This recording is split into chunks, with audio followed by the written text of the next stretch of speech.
మొదటేమో మాడుగుల, తర్వాత చోడవరం, ఇప్పుడు ఎలమంచిలి. ఏంటి సార్ ఈ మార్పు ఏంటి? నేను పుట్టడం కానీ బాల్యం కానీ అంతా ఎలమంచిలి. అక్కడ ఎందుకు వచ్చామో తెలీదు, అలాగా తెలియకుండానే రాజకీయాల్లోకి.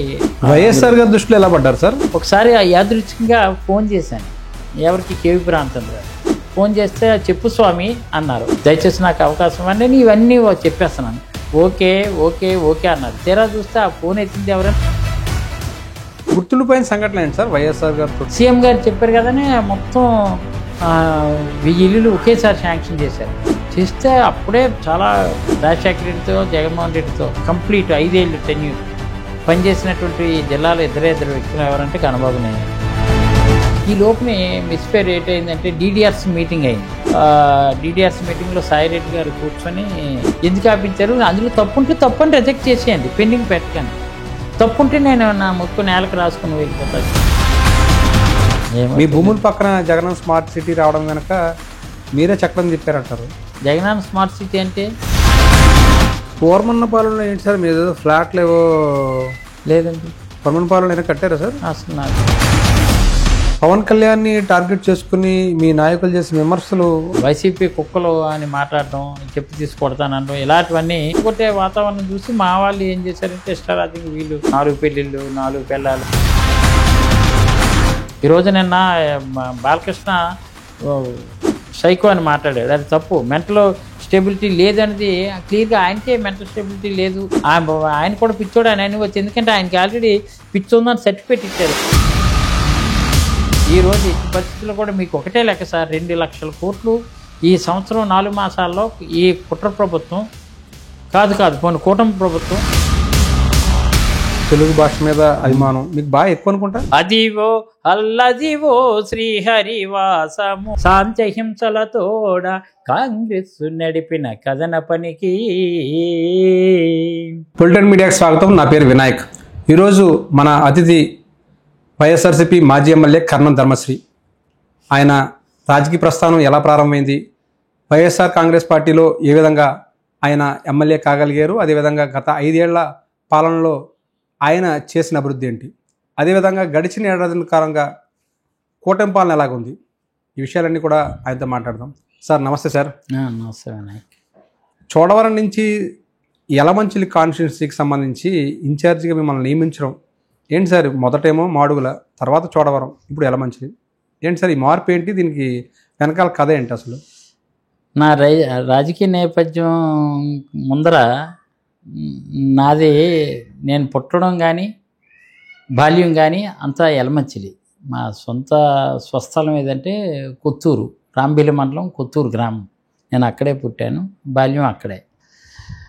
కానీ కొన్ని పరిస్థితుల వల్ల మా నాన్నగారు రైటరు, సింగరు, ఆయన షుగర్ ఫ్యాక్టరీ ఎంప్లాయ్ అయిన తర్వాత నన్ను పెంపకం ఇచ్చేసారు. ఎక్కడికి? కస్పాజానాపురం, మాడుగుల మండలం, కేజాపురం.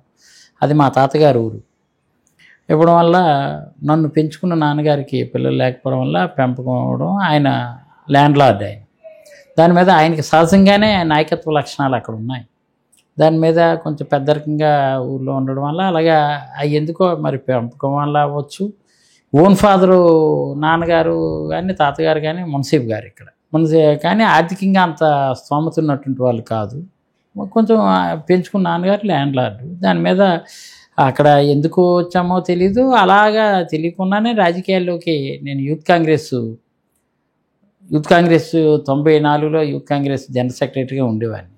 అక్కడి నుంచి అలాగా మళ్ళీ జిల్లా కాంగ్రెస్లోకి రావడం, 99లో అంతవరకు కూడా గురునాథరావుతో ఫాలో అవడం, 99 గురునాథరావు ఎంపీ డిఫీట్ అయిపోయిన తర్వాత ఆయన ఆరోగ్యం సహకరించకపోవడం వల్ల ఆయన 2001లో ఆయన చనిపోవడం.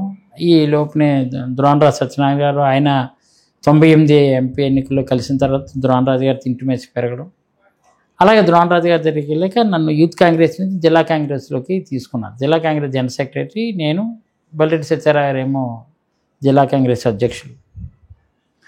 అలాగా పార్టీలో అప్పుడు కాంగ్రెస్ పార్టీలో విద్యుత్ బ్యాలెట్ విధానం అనేది పెట్టడం కానీ, బషీర్బాగులో కాల్పుల విషయంలో ఇన్వాల్వ్ అవ్వడం కానీ, అలాగే జనజాగరణ అభియాన్, సభ్యత్వ నమోదు కార్యక్రమం, బ్లాక్ కాంగ్రెస్ యాక్టివ్గా ఉండేవారు బాగా. అలా ఫుల్ యాక్టివ్గా ఉండేవాడిని. అప్పుడు ఉమ్మడి విశాఖపట్నం ఏంటంటే విశాఖపట్నం అర్బన్ కూడా మీకు ద్రోణరాజు శ్రీనివాస్ గారు ఇక్కడ ఇదైనప్పుడు నేను జిల్లా కాంగ్రెస్ ప్రెసిడెంట్ అయ్యాను అక్కడ. ఇక్కడ ద్రోణరాజు శ్రీనివాస్ గారు టౌన్ అధ్యక్షులు. అప్పుడు డిసిసి అండర్లో ఉండేది, టౌన్ పార్టీ ప్రెసిడెంట్గా ఉండేవారు తప్ప అది అప్పుడు గాజువాకి ఇవన్నీ కూడా జిల్లా కాంగ్రెస్ ఆధ్వర్యంలో ఉండేవి. ఆ టైంలో నేను భీమిలి, పద్మనాభం, అనంతపురం, సబ్బవరం, పెందుర్తి, అలాగే మాడుగులు, దేవరాపల్లి, చీడికాడ, ఇలా మొత్తం అన్ని మండలాలు కూడా ఇక్కడ చోడవరం, రావుగతం, బుచ్చిపేట, రోలుగుంట, నర్సీపట్నం, కోటవరం, అట్లా మొత్తం రూరల్ మండలాలన్నీ తిరిగారు. మీకు డుంబురగూడ, కొలుగొండ, జీకే వీధి, పెద్దపల్లి, ముంచుబుట్టు, పాడేరు, చింతపల్లి, అరకు, అనంతగిరి, నక్కపల్లి, పాకిరాపేట, యలమంచిలి, రాంపల్లి, అచ్యుతాపురం, మునపాక, ఇవన్నీ పరవాడతో సహా ఈ 39 మండలాలు. అప్పుడు 41 చిన్నగదిల మండలం, ఈ గాజువాక, పెదగంట్యాడ, ఇవన్నీ కూడా అందులో ఉంది. 42 మండలాలు నా కంట్రోల్ ఉంది. ఆ రోజు నేను మండల పార్టీ అధ్యక్షులు ఎవరు పెట్టాను, వాళ్ళే తర్వాత ఎంపీపీలు అయ్యారు, జడ్పీటీసీలు అయ్యారు, ఎమ్మెల్సీలు అయ్యారు. కిడారి సర్వేశ్వరరావు ఇలాంటి వాళ్ళందరూ ఎమ్మెల్సీలు అవ్వడం కానీ, అలాగే అప్పుడు ఉన్నటువంటి కంచిపాటి విశ్వనాథం, ముత్యాల నాయుడు, ఇలాంటి వాళ్ళు అందరూ. వైఎస్ఆర్ గారి దృష్టిలో ఎలా పడ్డారు సార్? వైఎస్ఆర్ గారి దృష్టిలో మాత్రం రియల్గా ఆయన ప్రజాప్రస్థానం పాదయాత్రలో ఒక చాలా గన్నవరం మెట్ నుంచి అనంతపురం జంక్షన్ వరకు కీలకమైనటువంటి, అప్పుడే కొత్తగా హోర్లు రావడం, ఈ డిజిటల్స్వి రావడం వల్ల అవి పెట్టడం, అవన్నీ ఎవరో చాలా చక్కగా పెట్టారు అని సినిమా. అప్పటి వరకు సినిమా వాల్ పోస్టులు గోళ్ళ మీదే కదా ఉండేది అంతా. ఎప్పుడైతే అవి కొత్తగా పెట్టడం కొంచెం ఫోకస్ అయ్యాను. అప్పుడు జిల్లా యూత్ కాంగ్రెస్ ప్రెసిడెంట్గా ఉన్నారు సార్? అప్పుడు జిల్లా కాంగ్రెస్ జనరల్ సెక్రటరీగా ఉన్నాను. జిల్లా కాంగ్రెస్ ప్రధాన కార్యదర్శి ఉన్నాను. జిల్లా కాంగ్రెస్ జనరల్ సెక్రటరీ నుండి నేను 34 ఏళ్ళకే ఎమ్మెల్యే అయిపోయాను 2004లో. అవును, అదే ఎలా పడ్డారు ఆయన దృష్టిలో? 2009లో టికెట్ ఎలా వచ్చింది మీకు అసలు? 2004లోనే టికెట్.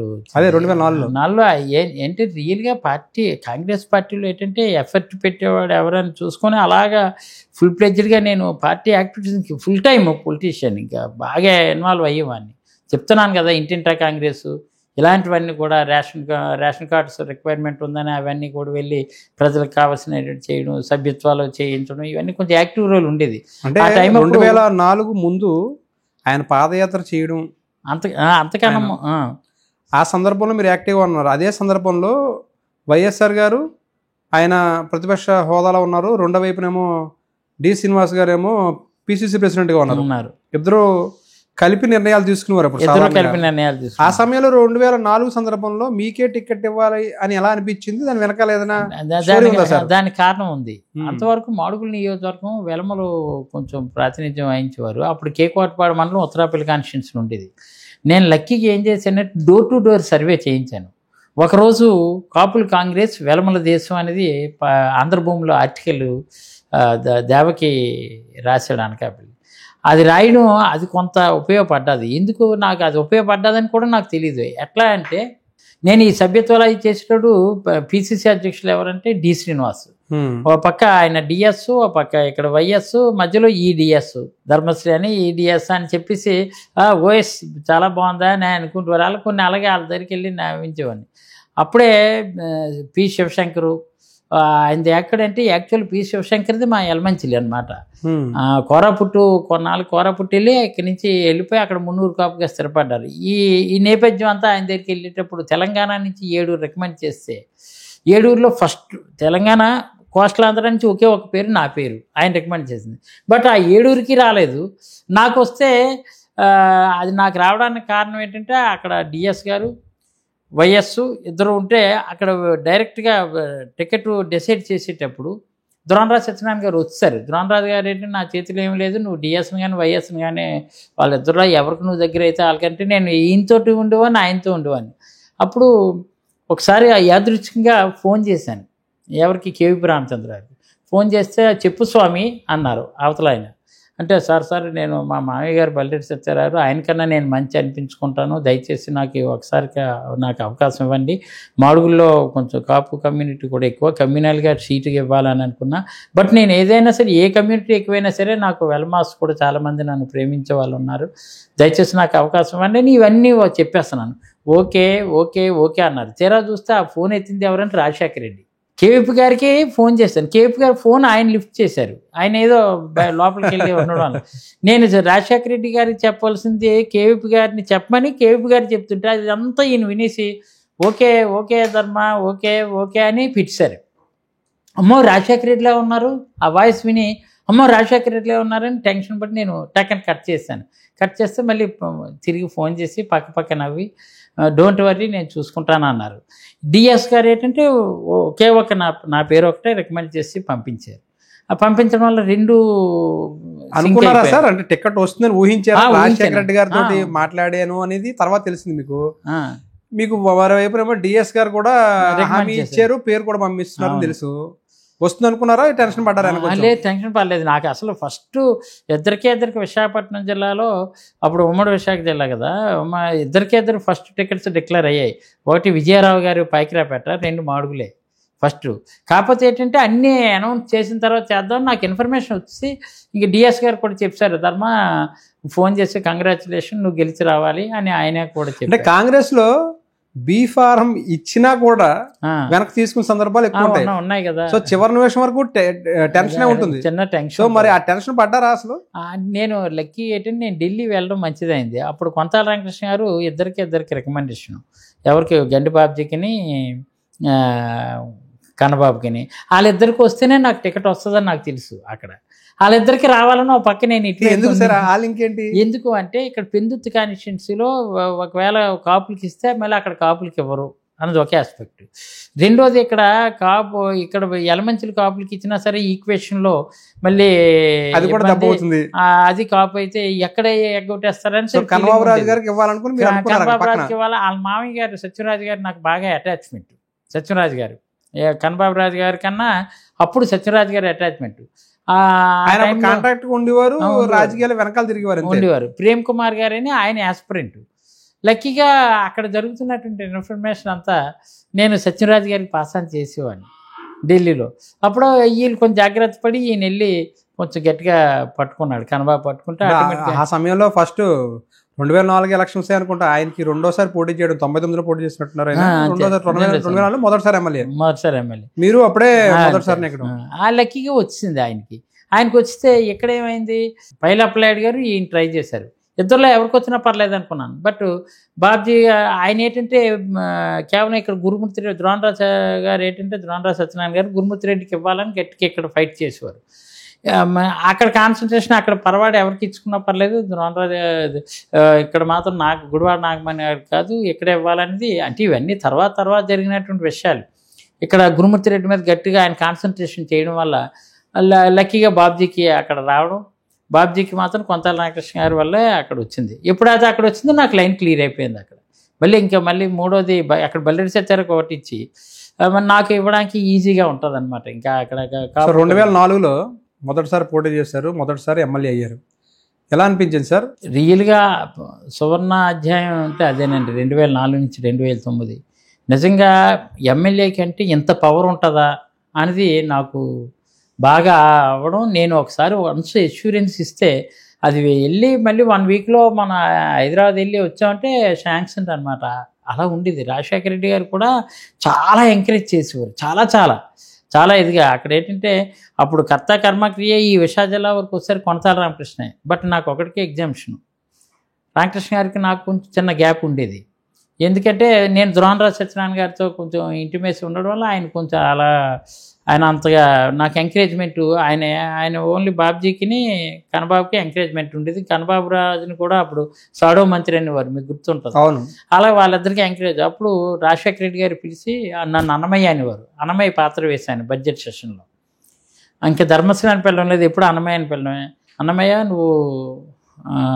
నీకు రామకృష్ణ గారు వాళ్ళు ఏదన్నా నువ్వు బయటపడిపోయి ఇలాగ గ్రూపుల్లాగా ఉండొద్దు, నీకు ఏ పని కావాలన్నా నా దగ్గరికి వచ్చి చేయించుకో, అదర్వైజ్ కేవీపీ గారు పక్కనే ఉంటారని కేవీపీ గారికి చేశారు. ఇది 2 అవ్వకపోతే బొత్స సత్యనారాయణ గారు కూడా నీతో బాగా ఇంటిమేసీగా ఉంటారు, నువ్వు బాగుంటావు ఆయన అంటే.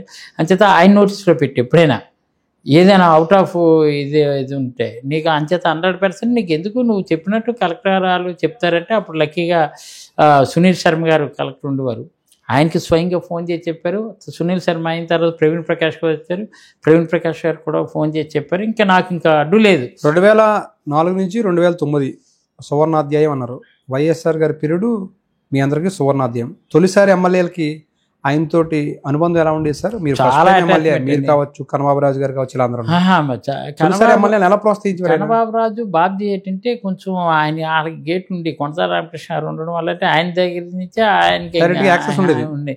నాకు అలా కాదు, డైరెక్ట్ అనమాట. నాకు కానీ నాతో పాటు అప్పుడు గురుమూర్తి రెడ్డి గారు, కరి సీతారామ, రంగరాజు వీళ్ళందరూ ఏది కావాలన్నా కొంచెం లెటర్ డ్రాఫ్టింగ్ అది కొంచెం మనకు వచ్చు కాబట్టి మనల్ని పెట్టి తీసుకొని వెళ్ళిపోయి డైరెక్ట్గా తీసుకెళ్ళిపోతుండే మేము అందరం టీమ్గా ఉండేవాళ్ళని. అయితే రామకృష్ణ గారిని ఎప్పుడు కూడా రామకృష్ణ గారిని ఆయన పెద్దరికంగా చూసుకున్నా, బట్ ఇండివిజువల్గా ప్రతిదీ ఏమిటి ఇక్కడ డ్యామ్ కట్టాలి అని అడగడం కానీ, లేదు రామకృష్ణ గారిని లెటర్ అడగడం కానీ, ఆ లెటర్ దీన్ని జోడించి పెట్టడం అది ఉండేది కాదు.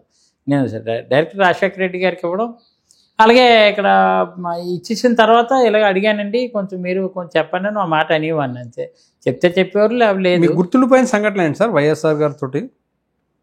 వైఎస్ఆర్ తోటి మెయిన్ ఏంటంటే ఆయన పాదయాత్ర మరువలేనిదండి.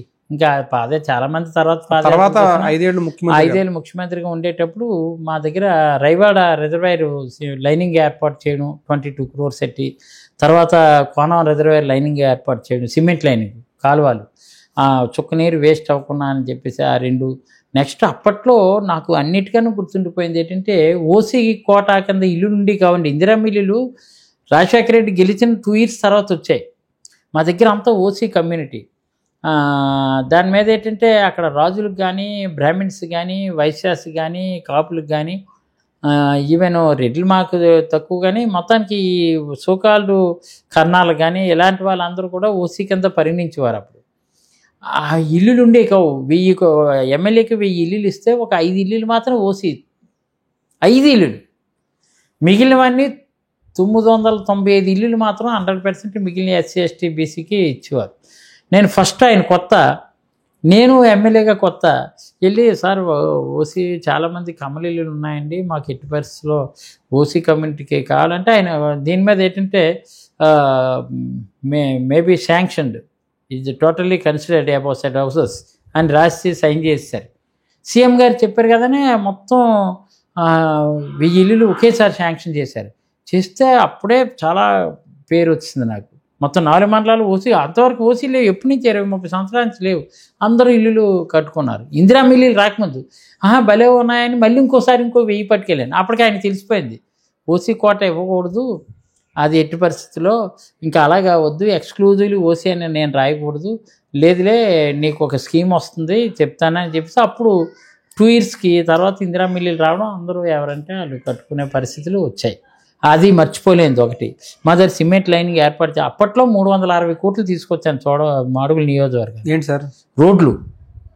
రోడ్లు, చెక్ డ్యామ్స్, ఇసుగడ్డ రిజర్వాయర్ తీసుకురావడం కానీ, పాలగడ్డ రిజర్వాయర్ కంప్లీట్ చేయడం కానీ, పెద్దేరు రిజర్వాయర్కి సంబంధించి 11.5 కోట్లే ఖర్చు పెడితే మిగిలిన 30 కోట్ల దగ్గర ఖర్చు పెట్టి పెద్దేరు రిజర్వాయర్ ఓపెనింగ్ కానీ 5 ఏళ్ళు 5 సార్లు తీసుకొచ్చాను రాజశేఖర రెడ్డిని మాడుగుల నియోజకవర్గం. 5 సార్లు, సంవత్సరానికి ఒకసారి. ఎక్స్క్లూజివ్ నా ప్రోగ్రామ్కి వెళ్తే మళ్ళీ ఇక్కడ ఎక్కడో ప్రోగ్రామ్ పెట్టి రావడం కాదు, 5 times. మర్చిపోలేని గుర్తులు ఏమైనా ఉన్నాయి సార్? ఆయనతో బాగా క్లోజ్గా డిస్కషన్ చేసినవి కావచ్చు. గుర్తుందండి, అంటే రవీంద్ర భారతిలో నేను అన్నమయ్య వేసేటప్పుడు సాక్షాత్తు ఆయనే వెంకటేశ్వర స్వామి అని చెప్పి అదివో అల్లదివో పాడుతూ అలాగా పాడాను. పాడితే ఆయన చాలా జోష్ ఇదైపోయి వెంటనే సాక్షాత్తు నేను అన్నమయ్య, ఆయన వెంకటేశ్వర స్వామి అనుకునే పాడాను. పాడి వేస్తే నాకు గోల్డ్ మెడల్ ఇచ్చారు. ఆయన ఇచ్చారు. ఆయన పాత్ర అయినట్టునే వేదిక మీదకి వచ్చారు, డయాస్ మీదకి వచ్చి అభినందించారు అనమాట. నాకు గోల్డ్ మెడల్ ఇచ్చారు. నాకును తిరుపతి వెంకటరమణ అని చనిపోయారు, ఆయన వెంకటరమణ ఎమ్మెల్యే చేశారు అప్పుడు, ఆయన వెంకటరమణ గారు. ఆయన సాంస్కృతిక కార్యక్రమాలు, తెలుగు భాష మీద అభిమానం మీకు బాగా ఎక్కువ అనుకుంటా.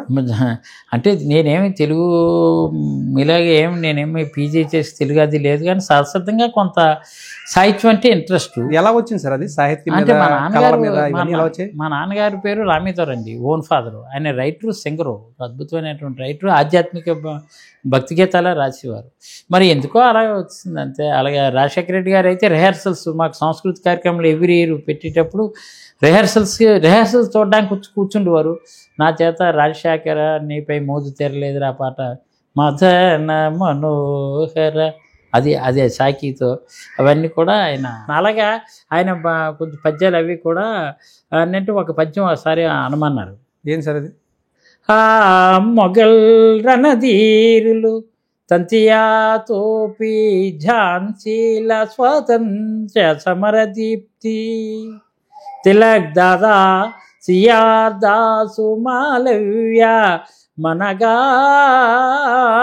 మహిత శక్తి జాతీయ సంస్థయై శాంతిహింసలతోడ కాంగ్రెస్ నడిపిన కథన పనికి తమిళ ఆంధ్ర ఇలాగా ఇవన్నీ. చిన్నప్పుడు బాగా నాటకాలు అవి వీధి నాటకాలు అవి ఎక్కువ చూసేవారు సార్? నాటకాలు అంటే సాంస్కృతిక కార్యక్రమాలు ఏమున్నా అలాగా అప్పట్లో ఏకపాత్రాభినయాలు నాటకాలు కూడా విలేజ్ లో ఎక్కువ జరిగేవి అప్పట్లో, ఎందుకంటే టీవీలో అవి ఏం లేవు కదా. సో అప్పుడు బాగా ఎక్కువ చూసేవారు సార్? చూసేవాను. నేను నటించేవారు కూడా ఎక్కువ. అల్లూరి సీతారామరాజు పాత్ర కాలేజీలో అక్కడ వేశాను, నారదుడి పాత్ర వేశాను, అలా కొన్ని వేశాను. అదే స్ఫూర్తితో సినిమాల్లో కూడా కొన్ని నటించారు. 2-3 పిక్చర్స్ వేసాను. ఏ సినిమాలు సార్ అవి? దుర్గ సినిమా ఒకటి, గల్లీ రౌడీ మొన్న ఎంపీ సత్యనారాయణ చేసింది ఒకటి, అలాగా కొన్ని వేసాను నేను. నెక్స్ట్ దశ తిరిగిందో పిక్చరు, మొన్న ఉక్కు సత్యాగ్రహంలో కొంచెం చిన్న పాత్రలు వేసాను అలా సరదా. స్టేజ్ నాటకాలు ఏమైనా చేశారు సార్? స్టేజ్ నాటకాలు అవి అంటే కాలేజీలో యూనివర్సిటీలో అక్కడ వేశాను. ఏకపాత్రాభినయాలా లేకపోతే లేదు చిన్న నాటిక నరకంలో లంచం అనేది ఒక నాటికలో ఎం ధర్మరాజు పాత్ర, అలాంటివి కొన్ని వేసాను. మీకు బాగా గుర్తుండిపోయిన డైలాగ్ ఏదైనా ఉంటే చెప్పండి సార్ ఒకసారి. అంటే అది సినిమాలో అవ్వచ్చు, లేదంటే వేరే సినిమాల్లో నుంచి మీరు బాగా ఫేమస్ అయిన డైలాగ్ కావచ్చు, మీకు బాగా ఇష్టమైన డైలాగ్ కావచ్చు, ఏదైనా ఉంటే ఒకటి చెప్పండి. మోహిని భస్మాసురులో లక్ష్మీదేవి విష్ణువుని అలుగుతుంది, నీకన్నా అందమైన వాళ్ళు ఉన్నారు లేకపోలేదు అని మహావిష్ణువు అంటుంటాడు. దాని మీద ఆవిడ అలుగుతుంది. అలిగిన తర్వాత అప్పుడు ఆవిడ్ని చేస్తూ ఎవరో కాదాలు ప్రకృతి, అన్నిటికన్నా అందమైంది ప్రకృతి, నిండు చందుర కాంతి నిరసించి నీ మోము కన్నా ఈ ప్రకృతియు మిన్నగాదు, సారంగ నయనాల విందార విందుగా అందమైన నీ కనుల కన్నా ఏది గొప్ప కాదు.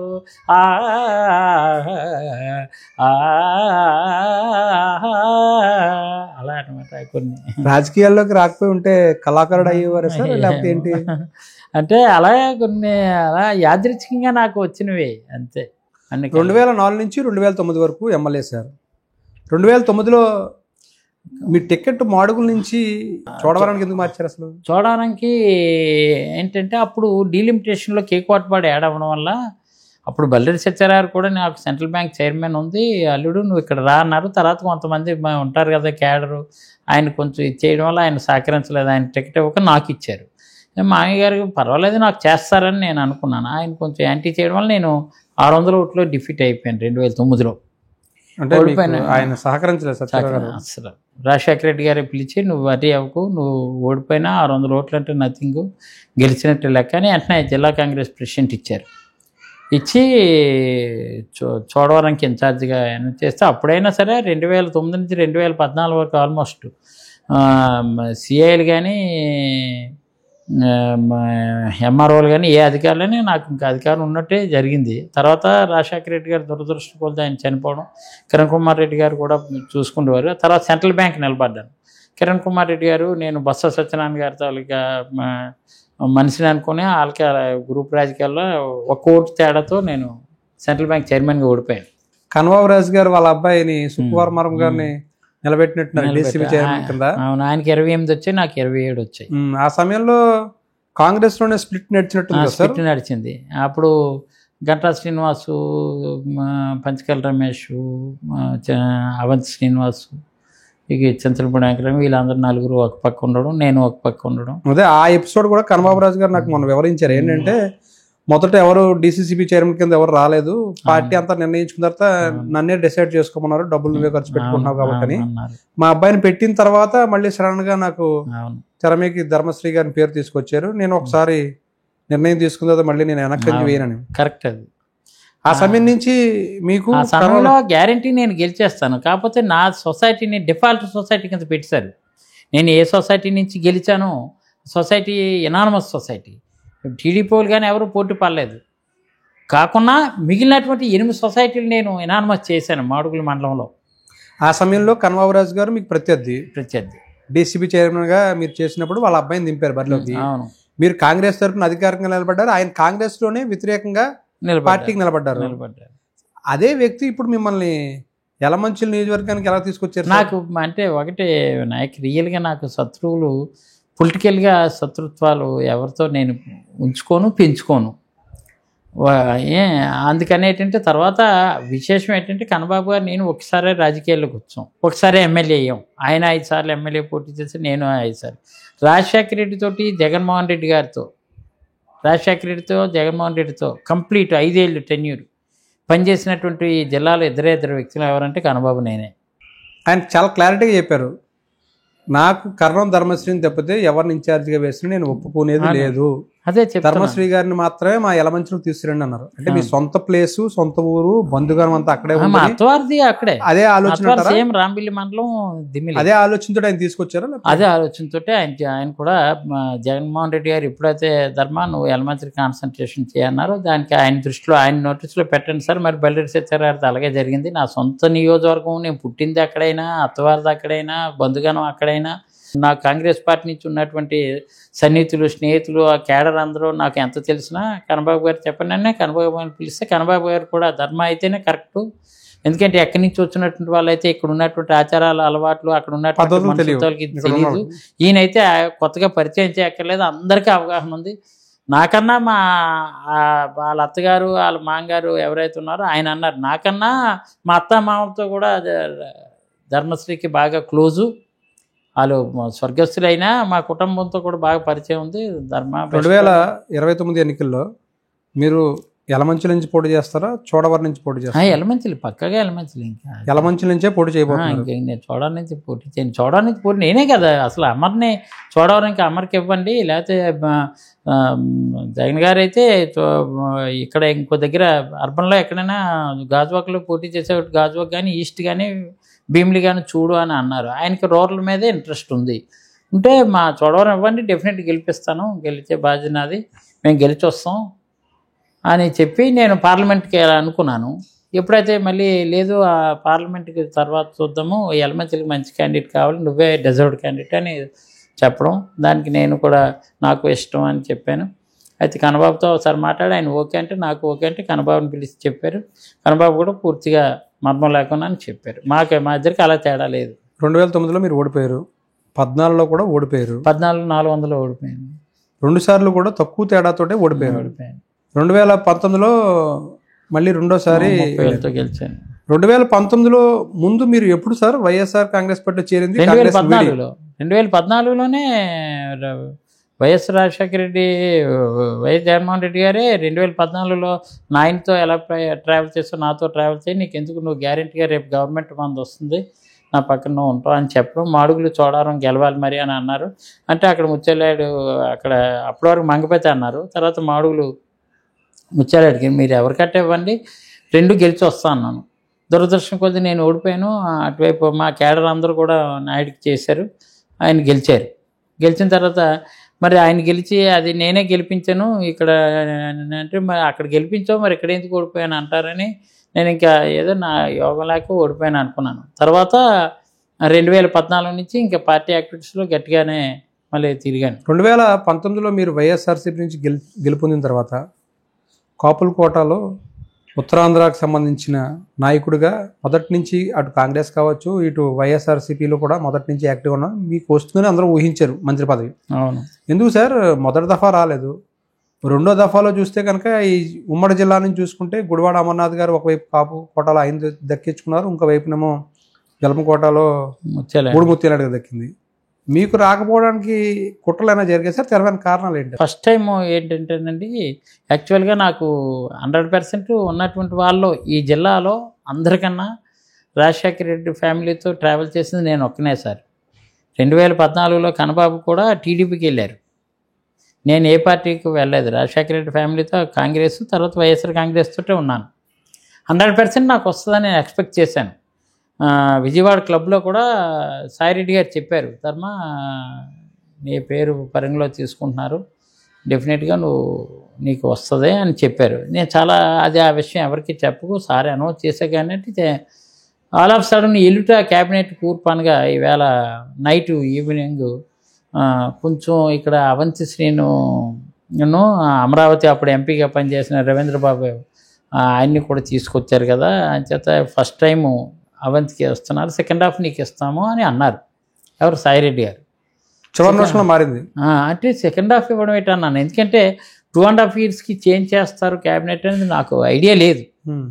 సెకండ్ హాఫ్ ఇవ్వడం ఏంటని నేను అన్నప్పుడు ఆయన నీకు చెప్తారు కదా, ఎల్లుటి మాట్లాడతారు, మరి ఇంకేమో అనుకోవద్దు, అయినా ఒకసారి నైట్ ట్రై చేస్తాను, నువ్వు ఉదయం వరకు డిస్కరేజ్ అవ్వకన్నారు. మరుసటి రోజు మార్నింగ్ విజయవాడ క్లబ్కి వచ్చి మళ్ళీ ఆయన జిమ్కి వచ్చారు. వచ్చిన తర్వాత ఇంటికి రానిసి అప్పుడు టిఫిన్ పెట్టి ఇంకో రకంగా సెకండ్ హాఫ్ నీకు గ్యారంటీగా ఇప్పుడు మాత్రం నీకు విప్ ఏదోటి ఇస్తారు అని అన్నారు. అన్న తర్వాత మరుసటి రోజు సీఎల్ మీటింగ్లో ఇప్పుడు ఎవరైతే ఉన్నారో వీళ్ళందరినీ 2.5 years ఆ తర్వాత వీళ్ళందరినీ మార్చి మిగిలినటువంటి వాళ్ళకి ఇస్తామని జగన్ గారు అన్నారు. అంతవరకు అంతకుముందు ఎప్పుడు లేదు కదా కల్చర్. అనేసిన తర్వాత సర్లే కదా అని అనేసుకున్నాం. అనుకున్నాక రెండోసారి అయ్యేసరికి వెంటనే ఇంక ఏది లేదు, మంత్రి ఓన్లీ అవంతికే ఇచ్చారు. అవంతి మాకు రాలేదు. సర్లే రెండోసారి అమర్నాథ్కి కాదు అప్పుడే, అంటే అవంతి కాకుండా అవంతికి అయిన తర్వాత లేదు, ఇంకా మనకు రాలేదు. ఈ లోపునే మిస్ఫేర్ ఏంటంటే DDRs మీటింగ్ అయింది. DDRs మీటింగ్లో సాయిరెడ్డి గారు కూర్చొని మానిటరీ చేస్తుంటారు. యాక్చువల్గా ఇన్ఛార్జ్ మినిస్టర్ ఆయన ఉండాలి, ఎంపీగా ఆయన వెళ్ళి చేస్తూ ఎమ్మెల్యేలు ఎవరు వచ్చినా కాఫీ ఇచ్చి పంపించండి, కానీ ఎమ్మెల్యే చెప్పిన పనులు ఏవి చేయకండి, ఏ ఫైల్స్ ఏమైనా ఉన్నా మీరు అటుగోలు చేసికండి అని అందరి ముందు చెప్తుంటే ఎవరు సార్? సాయిరెడ్డి గారు. అప్పుడు వినయ్ చంద్ కలెక్టర్. అప్పుడు నేను సార్ వ్యవస్థని తప్పు పట్టిస్తున్నారు, తప్పది, ఎమ్మెల్యేలు కూర్చోబెట్టి ఎమ్మెల్యేలు వచ్చిన ఏ పని చేయొద్దు అని అనడం. ఏ ఎమ్మెల్యే ఎవరైనా ఫ్రాడ్ చేస్తే ఎమ్మెల్యేని అడగండి, పలానా ఎమ్మెల్యే వస్తే చేయకండి అని పేరు చెప్పండి. అంతేని ఇక్కడ ఉన్నటువంటి మేము 15 మంది ఎమ్మెల్యేస్ ఉన్నాం. 15 మంది ఎమ్మెల్యేస్లు టీడీపీలో ఉన్నారు. ఉన్నటువంటి వాళ్ళు ఎవరైతే వాళ్ళు ఇదే మేము ప్రజల తరపు నుంచి గెలిచాము, మీరు మళ్ళీ ఎమ్మెల్యేలు వస్తే పని చేయకండి అంటే ఏంటి, అందుకేనా మా ఫైల్లో అటు ఆపారని మా ఫైలు ఒక ఫైల్ని మా ఫైలే ఆపించారు. ఎందుకు ఆపించారు? అందులో తప్పుంటే తప్పని రిజెక్ట్ చేసేయండి, పెండింగ్ పెట్టకండి. తప్పుంటే నేను నా ముక్కు నేలకు రాసుకుని వెళ్ళిపోతా క్షమాపణ చెప్పి, లేదు అంటే పాస్ చేసేయండి. అన్నెసరిగా మీరు ఇలాగా డిస్ట్రిక్ట్ రివ్యూ కమిటీలో మీరు డైరెక్ట్గా అఫీషియల్ 400 మంది ఎంప్లాయీస్ ఉంటుండగా మీరు ఇలా అనడం అది కరెక్ట్ కాదండి. నేను అడిగాను. ఎందుకు అడిగాను? ఎప్పుడూ లేదు కాంగ్రెస్ పార్టీలో కూడా. ఎప్పుడు ఇలాగే మీటింగ్ అయినప్పుడు రాజశేఖర రెడ్డి గారు ఉత్తరాంధ్ర రివ్యూ పెట్టినప్పుడు రాజశేఖర రెడ్డి గారు కలెక్టర్ ఆఫీస్కి వస్తే ఏదో అయ్యన్ పాత్రుడు వచ్చి ఏదో మాట్లాడిపోయాడు. కొంతాల రామకృష్ణ నుంచి ఆయన కోమాలో ఉంటాడు, కనిపించడు, అది అని 2 సార్లు భరించాను. మీకు ఇష్టం లేకపోతే వెళ్ళిపోండి, అంతేగాని ప్రజాప్రతినిధులు గౌరవించాలి తప్ప నువ్వు ఇష్టం వచ్చినట్టు మాట్లాడి ప్రజల తరపు నుంచి ప్రతినిధులు ప్రజలకు ఏ కావాలో అవి వాళ్ళ చులకన చేసి మాట్లాడితే బాగోదని రాజశేఖర రెడ్డి గారు స్వయంగా చెప్పారు. అది అలా ఉండేది ఆ కల్చరు. మా ఎమ్మెల్యేలకు పనులు చేయండి అంటారు ఏ ప్రభుత్వం అంటారు. అలాంటిది మీరు ఇలాగా ఎమ్మెల్యేలు ఎదుర్కొంటా పెట్టి నువ్వు దాన్ని ఏంటంటే నేను ఆ ఉద్దేశంతో నేను అడిగాను.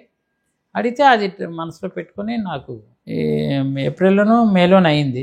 ఇంకో 3 monthsలో మళ్ళీ మంత్రి ఎక్స్పెన్షన్స్ ఆ మూమెంట్లో నాది లేపేశారు. దాని వెనకాల విజయసాయిరెడ్డి గారు ఉన్నారు పక్క. మీకు మంత్రి రాకపోవడానికి కారణం విజయసాయిరెడ్డి గారే? అంతే, ఆయన అంతేనా సార్? 100%.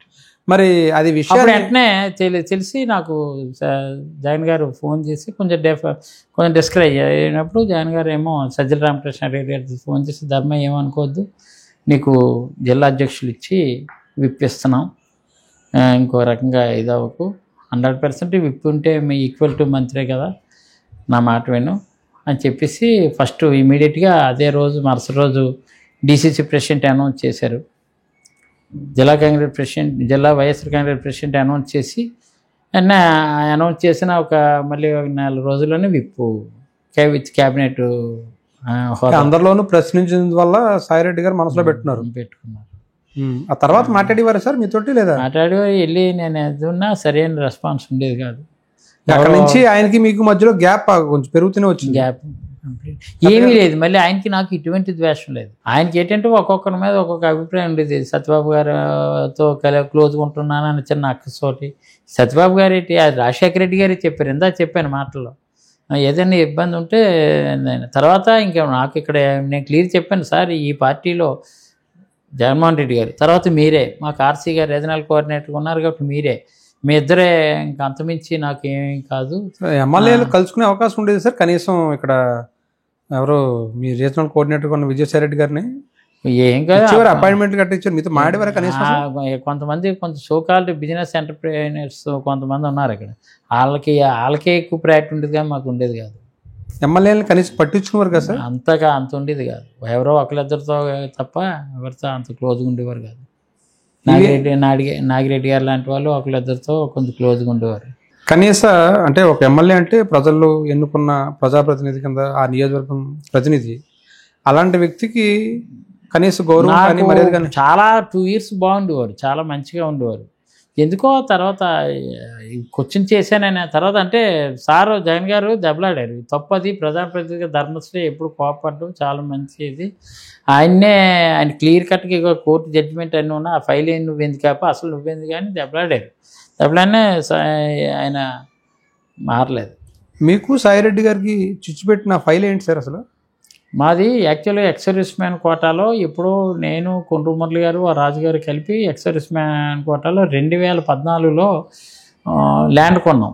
ఎక్కడ ఆనందపురం దగ్గర పాలవర్స్ ఎన్ఓసి ఉంది, అన్నీ వచ్చాయి. మాకు రిజిస్ట్రేషన్ 2020 నుంచి డిలీట్ చేయలేదంటేనే కోర్టు నుండి తెస్తే నాకు ఇమ్మీడియట్గా వెంటనే ఫైలు హైకోర్టు జడ్జిమెంట్ ప్రకారం నాకు రిజిస్ట్రేషన్ అయిపోయి ల్యాండ్ హ్యాండ్ ఓవర్ చేసుకుని అన్నీ ఉన్నాయి. అది ఇప్పుడు 2014లోనే. అప్పుడు రిజిస్టర్ ఆఫీస్కి ఇది 2020 నుంచి డిలీట్ చేసినట్టు రిజిస్టర్ ఆఫీస్ కాదు, డిస్ట్రిక్ట్ రిజిస్టర్ ఆఫీస్కి వెళ్ళి అది డిలీట్ చేయాలి. అంటే మేము ఎవరికైనా మా ల్యాండ్ మన దగ్గర ఉంది, మా చేతిలో ఉంది, మేమే ఉన్నాం, ఎవరికైనా అమ్మాలంటే అది ఎన్ఓసి కావాలి. ఎన్ఓసికి ఇవ్వడానికి ఆపించారు. ఎందుకు ఆపించారో తెలియదు, కారణం అడగలేదు సార్? డైరెక్ట్గా మీరు అడిగితే వెంటనే అడ్వకేట్ జనరల్ ఒపీనియన్ తీసుకున్నారు. ఆయన ఇచ్చేయమని చెప్పారు. సార్ అది మొత్తం 5 acres నాది, అందులో 1 ఎకరే నాది, 1 ఎకరా. 2 ఎకరాలు కొండ్రు మురళి గారిది, ఇంకో 2 ఎకరాలు రాజుగారిది, నాది 1 ఎకరే. ఎందుకు ఫైల్ ఆపారు అన్నాను. అది కూడా అంత ఒత్తిడి చేయకపోతున్నాను, ఎందుకంటే ఎవరికైనా వాళ్ళకే అమ్మేసుకుందాము, 2019లో కొంచెం ఈ ఎలక్షన్ కొంచెం బయట నుంచి తెచ్చిన అమౌంట్ క్లియర్ చేసుకుందామని అడిగాను అంతే. మా ల్యాండ్ మేము అమ్ముకోవడానికి పర్మిషన్ ఇప్పించడం లేదు.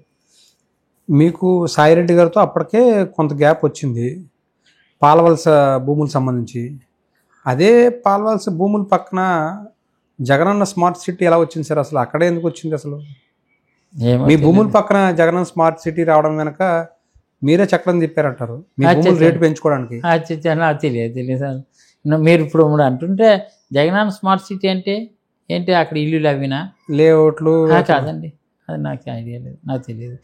అక్కడ లేఅవుట్లు ఉడావాళ్ళు వేసిన లేఅవుట్లు ఉన్నాయి, జగనన్న అది కాదు. అక్కడ ఎక్కడో ల్యాండ్ పూలింగ్ చేసి కొంత ఎవరికైతే డీ పట్టాలు ఇచ్చారో డీ పట్టా వాళ్ళు ఉడావాళ్ళకి ఇచ్చుకున్నారు.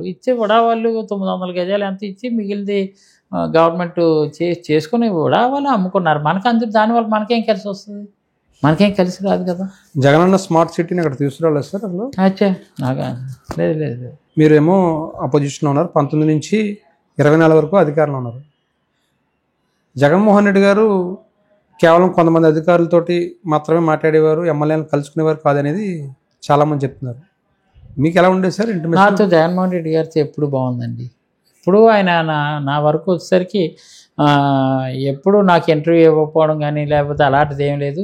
సార్ నా విషయంలో నేనంటే కొంచెం బాగా వాళ్ళ నాన్నగారు ఎంత ఇష్టపడేవారు, ఈయన కూడా సేమ్ అలాగే. నాకు ఎందుకంటే నేను జగన్మోహన్ రెడ్డి గారిలో ఇప్పటికి కూడా ఆయనకి నాకు స్వతహాగా నేను ఆయనకి ఫ్యాన్ అవ్వడానికి కారణం ఇంకా వాళ్ళ నాన్నగారి తల్లి మేనరిజం కొంచెం కనిపిస్తుంది. వాళ్ళ నాన్నగారు ఇలా కడుపులో గుద్దేవారు, లేకపోతే ఇలా పక్కన ఈయన కూడా ఇల్లబ్బా అని అనడం, సేమ్ వాళ్ళ నాన్నగారి మేనరిజం ఉంటుంది. అది నాకు చాలా ఇష్టం. అది నన్ను చూస్తేనే నవ్వుతారు ఈయన కూడా. అంటే అలాగే అనమాట. చాలా జగన్మోహన్ రెడ్డి గారిని చూస్తే మీకు రాజశేఖర రెడ్డి గారిని చూసినట్టు ఉంటుంది 100%. ఆయన మంచి మనసు అండి. ఆయనకి ఏంటంటే మీరన్నట్టు ఏంటంటే చుట్టూ ఉన్నటువంటి వాళ్ళు కొంత కోటరీ తప్పుతో పట్టించారు. లేకపోతే నిజంగా గ్రౌండ్ రియాలిటీ చెప్పుండుంటే మా పరిస్థితులు ఎలా ఉండవు. వాలంటీర్ పెట్టే నడిచిపోద్ది, పర్వాలేదు, వాలంటీర్ పెట్టే బ్రహ్మాండంగా మనకి ఓట్లు వచ్చేస్తాయని ఆయన చెప్పడం, పాప ఆయన నమ్మడం, ఆయన అలాగనే ఆయన చాలా మంచి మనసు. నా కూతురు మెడిసిన్ సీటు ఎవ్వరూ అలా ఉండరు, మెడిసిన్ సీటు రాలేదు, పీజీ సీట్ అడిగాను, ఆయన మర్చిపోయాడు. అంటే మర్చిపోవడం మీన్స్ అక్కడ పూనం మాలకొండ గారు వాళ్ళ అమ్మాయికి ఇవ్వడం, అలా పీజీ సీట్లు ఆయన చేతిలో ఓన్లీ కొన్ని కాలేజీలో 3 or 4 సీట్లు ఉంటాయి, 5 సీట్లు అంతే. ఆ కోట అయిపోయింది. మా అమ్మాయి రిలాక్సేషన్ కొంత ఇవ్వడం వల్ల సెకండ్ లిస్ట్లో క్వాలిఫైడ్ అయింది. ఫస్ట్ లిస్ట్లో క్వాలిఫైడ్ అయ్యింది. ఫస్ట్ లిస్ట్లో క్వాలిఫైడ్ అయిన వాళ్ళకి అందరికీ ఇచ్చారు. ఈయన దగ్గర సీట్లు లేవు, ఇదేం లేదు. మన రాష్ట్రంలో ఇంకా అందరూ గన్ని భాస్కరరావుది జిఎస్ఎల్ కాలేజీ ఇట్లా అన్నిట్లో కోట అన్నీ అయిపోయాయి. ఇంక ఉన్నది 3 or 2 డెర్మటాలజీ. మా పాపకు కావాల్సింది డెర్మటాలజీ. ఆప్థమాలజీ అంతకుముందు వస్తే వెళ్ళలేదు. అప్పుడు ఇది అన్న మీరు అన్నారంటే అమ్మమ్మ మర్చిపోయినా అంటే అప్పుడు వెంటనే ధనంజయ రెడ్డి గారు చూడు ఎక్కడైనా చెక్ చేయించని కృష్ణమోహన్ కూడా చెప్పారు. అందరికీ ఫోన్లు చేసి చెప్పినా ఎక్కడ సీట్లు లేవు, డెర్మటాలజీ లేవు. మా పాపకి డెర్మటాలజీ కావాలని ఫస్ట్ టైం క్వాలిఫైడ్ అయినా వెళ్ళలేదు, సెకండ్ టైం డెర్మటాలజీ. అప్పుడు నాకు ఆదికేశ్వర నాయుడు గారు బాగా ఇది అనేసి నేను కర్ణాటకలో మాట్లాడినప్పుడు వాళ్ళు ఇస్తా అన్నారు. పాపని చూసి మెరిట్ చూసి చేద్దామని. బట్ 2 crores చిల్లర డొనేషన్ కట్టాలి, నా దగ్గర అంత అమౌంట్ లేదు. అప్పుడు వెళ్ళి అన్న అక్కడ డెర్మటాలజీ ఉందంటే అన్న అయితే ఫోన్లే నా మాట దక్కుతుంది, మిగిలినటువంటి వాళ్ళు కాదు, నువ్వు మాట్లాడుకో, ఎంత అయితే అంత ఫీజు ఎంత, నువ్వేం మీట్ అవ్వగలవా అని ఆ పిఎస్ అడిగారు.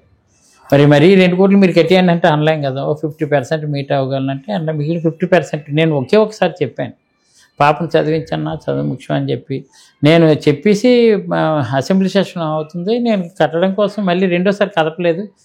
నేను ఒక ఫ్లైట్ ఎక్కాను, ఫోన్ చేశారు, పాపకి ఫీజు నేను అన్నాను కదా ఇచ్చేస్తున్నాం. జగన్ గారు కట్టారు. మీ పాప ఫీజు 50% కట్టారు. అంటే నా పరిస్థితి తెలుసు, నేను నిజాయితీగా అడ్మినిస్ట్రేషన్ చేస్తున్నాను, ఎక్కడ కక్కుర్తి పడ్డం కానీ ఇలాంటి ఎక్కడ మీరు చూసుకోవచ్చు. మా చోడవరం కానీ మడుగులు ఏ రోజు ఎవరి దగ్గర ఎందుకు సార్ మీరేమో నిజాయితీ పరులు అంటున్నారు, మీరేమో ఎన్నికల ముందు 2024లో మార్చి అనుకుంటా, నాకు గుర్తులేదు, ఎవరో టైల్స్ వ్యాపారి బుచ్చిరాజు మీ మీద ఎందుకు ఆరోపణలు చేశాడు సార్? ఆయన ₹1 కోటి నా డిమాండ్ చేశారు, ఎన్నికల ఫండ్ కింద ఇవ్వాలని చెప్పి అన్నారు. ఆయన కేసు కూడా పెట్టినట్టున్నారు కదా. ఆయన నా మీద కాదు, అక్కడ ఎంఆర్ఓ మీద నేను ₹1 డిమాండ్ చేయడం కదా, ఆయన ఏదో 20 లక్షలు, ₹1 కాదు 20 లక్షలు డిమాండ్ చేశారు అని చెప్పేసి ఆ టైల్స్ బుచ్చిబాబు అన్నాడు. మాతోటి బాగుండేవాడు గవరాసు. ఆయన కొంచెం ఇన్బ్యాలెన్స్ ఇదనమాట. ఆయన అంటే ఎలాంటి వాడు, ఆ వివాదంలో మిమ్మల్ని ఎందుకు లాగారు అసలు? నన్ను ఎందుకు లాగాడు? నన్ను కాదు, నా దగ్గరికి వచ్చాడు. ఆయన ఏంటంటే ప్రభుత్వ భూమి, అది ప్రభుత్వ భూమినేమో గోడ కట్టిస్తే ఆయన ల్యాండ్కి ఆక్యుపై చేసుకుంటే నేను అది ఎవరో అక్కడ పల్లెని వాళ్ళు ఉంటారు కదా, కంప్లైంట్ ఇచ్చారు. కంప్లైంట్ ఇవ్వగానే అది ఎంఆర్ఓ వెళ్ళి కొట్టేశాడు. కొట్టేసిన తర్వాత అది అక్కసు పెట్టుకుని ఎమ్మెల్యే గారి దగ్గరికి వెళ్ళా సరే, ఆ ప్రభుత్వం నేను గోడ కట్టింది కొట్టించినా అడ్డుకోలేదని దీంతో ద్వేషం. ఎంత మెంటల్ ఇదంటే, ఆ తండ్రి కొడుకు తల్లి చనిపోతే ఇంట్లో ప్రభు డివోటీ అనమాట, క్రిస్టియన్స్, వెంటనే నా తల్లి బ్రతికొస్తుంది అని తలుపులేసి ఊళ్ళో వాళ్ళందరూ కూడా శవాన్ని తీయమన్నా 4వ రోజున నా తల్లి బ్రతికొస్తుంది అని చెప్పాడు. 4 daysకి స్మెల్ వచ్చేస్తుంది కదా బాడీ. అప్పుడు ఊరందరూ పెద్ద ఇది చేసి తలుపులు ఓపెన్ చేస్తే శరీరం కూలిపోయి ఉంది. అప్పుడు ఇదేంటి ఎంత పిచ్చోడు అని చెప్పేసి ఆ తర్వాత తీశారు. అలా రోడ్డు అదో టైప్ అనమాట. అది ఏంటంటే ఎంఆర్ఓ మీద దీనికి వెళ్తే ఇది ఎంఆర్ఓకి ఎంత నాకు పర్మిషన్ ఇవ్వలేదు అంటే దీనికి కారణం ఎమ్మెల్యే గారు దన్నుండే అనేసి నా మీద కామెంట్ చేశారు తప్ప నేను అసలు కేసు అయినట్టు సార్ అది లేదు. కేసు పెట్టారా లేదా అసలు? లేదు వాళ్ళు గొడవ ఆడుకున్నది ఆ ఎంఆర్ఓ మీద వాళ్ళ మీద వెళ్ళినప్పుడు ఎవరో ఆయన బాకీ ఉన్నోళ్ళు కానీ దీని మీద కేసులు లేవే. వీళ్ళు వెళ్ళి ఆ అడ్డుగోలు స్టాకు ఎవరో ఎందుకంటే అధికారులు ఎవరో కమర్షియల్ ట్యాక్స్ వాళ్ళు వెళ్ళి బుక్స్ చేస్తే బుక్స్ దాని మీద కేసు అంటే బ్లాక్ అమ్ముతుంటాడు ఆయన దాని మీద కేసు పెట్టారు. అంతే తప్ప మన మీద నా మీద ఏముంటుంది సమస్య లేదు. ఇంకా అసలు జల్లెడ పెట్టి వెతికినా ఎక్కడ మనకు కనిపించింది. కోరమన్నపాలెంలో ఏంటి సార్ మీరు ఫ్లాట్లు ఏవో లేదండి కోరమన్నపాలెంలో అయినా కట్టారా సార్? అసలు నాకు దానికి ఏదో ప్రయత్నం చేశారు కోరమన్నపాలెంలో అంటారు. అచ్చా అది నేది కాదు ఎంవివి సత్యనారాయణ ఏదో ఉన్నది కానీ మన మీద ఎటువంటి అలిగేషన్ లేదు. మీ నియోజకవర్గంలో రోడ్ల పరిస్థితి ఏంటి సార్? ఇంచుమించుగా చోడవరంలో రోడ్లు చూసుకుంటే కనుక గత 5 ఏళ్ళు కూడా చాలా అధ్వానంగా అండి. మీరు చూస్తే ఎన్నికల ముందేమో హామీలు ఇచ్చారు, తర్వాత ఏమో ఇచ్చాను. వెంకన్నపాలెం చోడవరం రోడ్డు గురించి కూడా మీరు చాలా ప్రధానంగా చెప్పారు. రోడ్డు ఎందుకు పూర్తి చేయలేదు? అది ఏంటంటే ఎస్ఆర్ కన్స్ట్రక్షన్ అని ఇప్పుడు ఆయన కళ్యాణదుర్గ ఎమ్మెల్యే సురేంద్ర బాబు అని తెలుగుదేశం ఎమ్మెల్యే అప్పుడు కాంట్రాక్టర్ ఎస్ఆర్ కన్స్ట్రక్షన్ అయింది. 138 కోట్లతో శాంక్షన్ చేయించాను రోడ్డు. ఎన్డీబీ ఇదనమాట న్యూ డెవలప్మెంట్ బ్యాంకు దీని నుంచి శాంక్షన్ చేయించాం.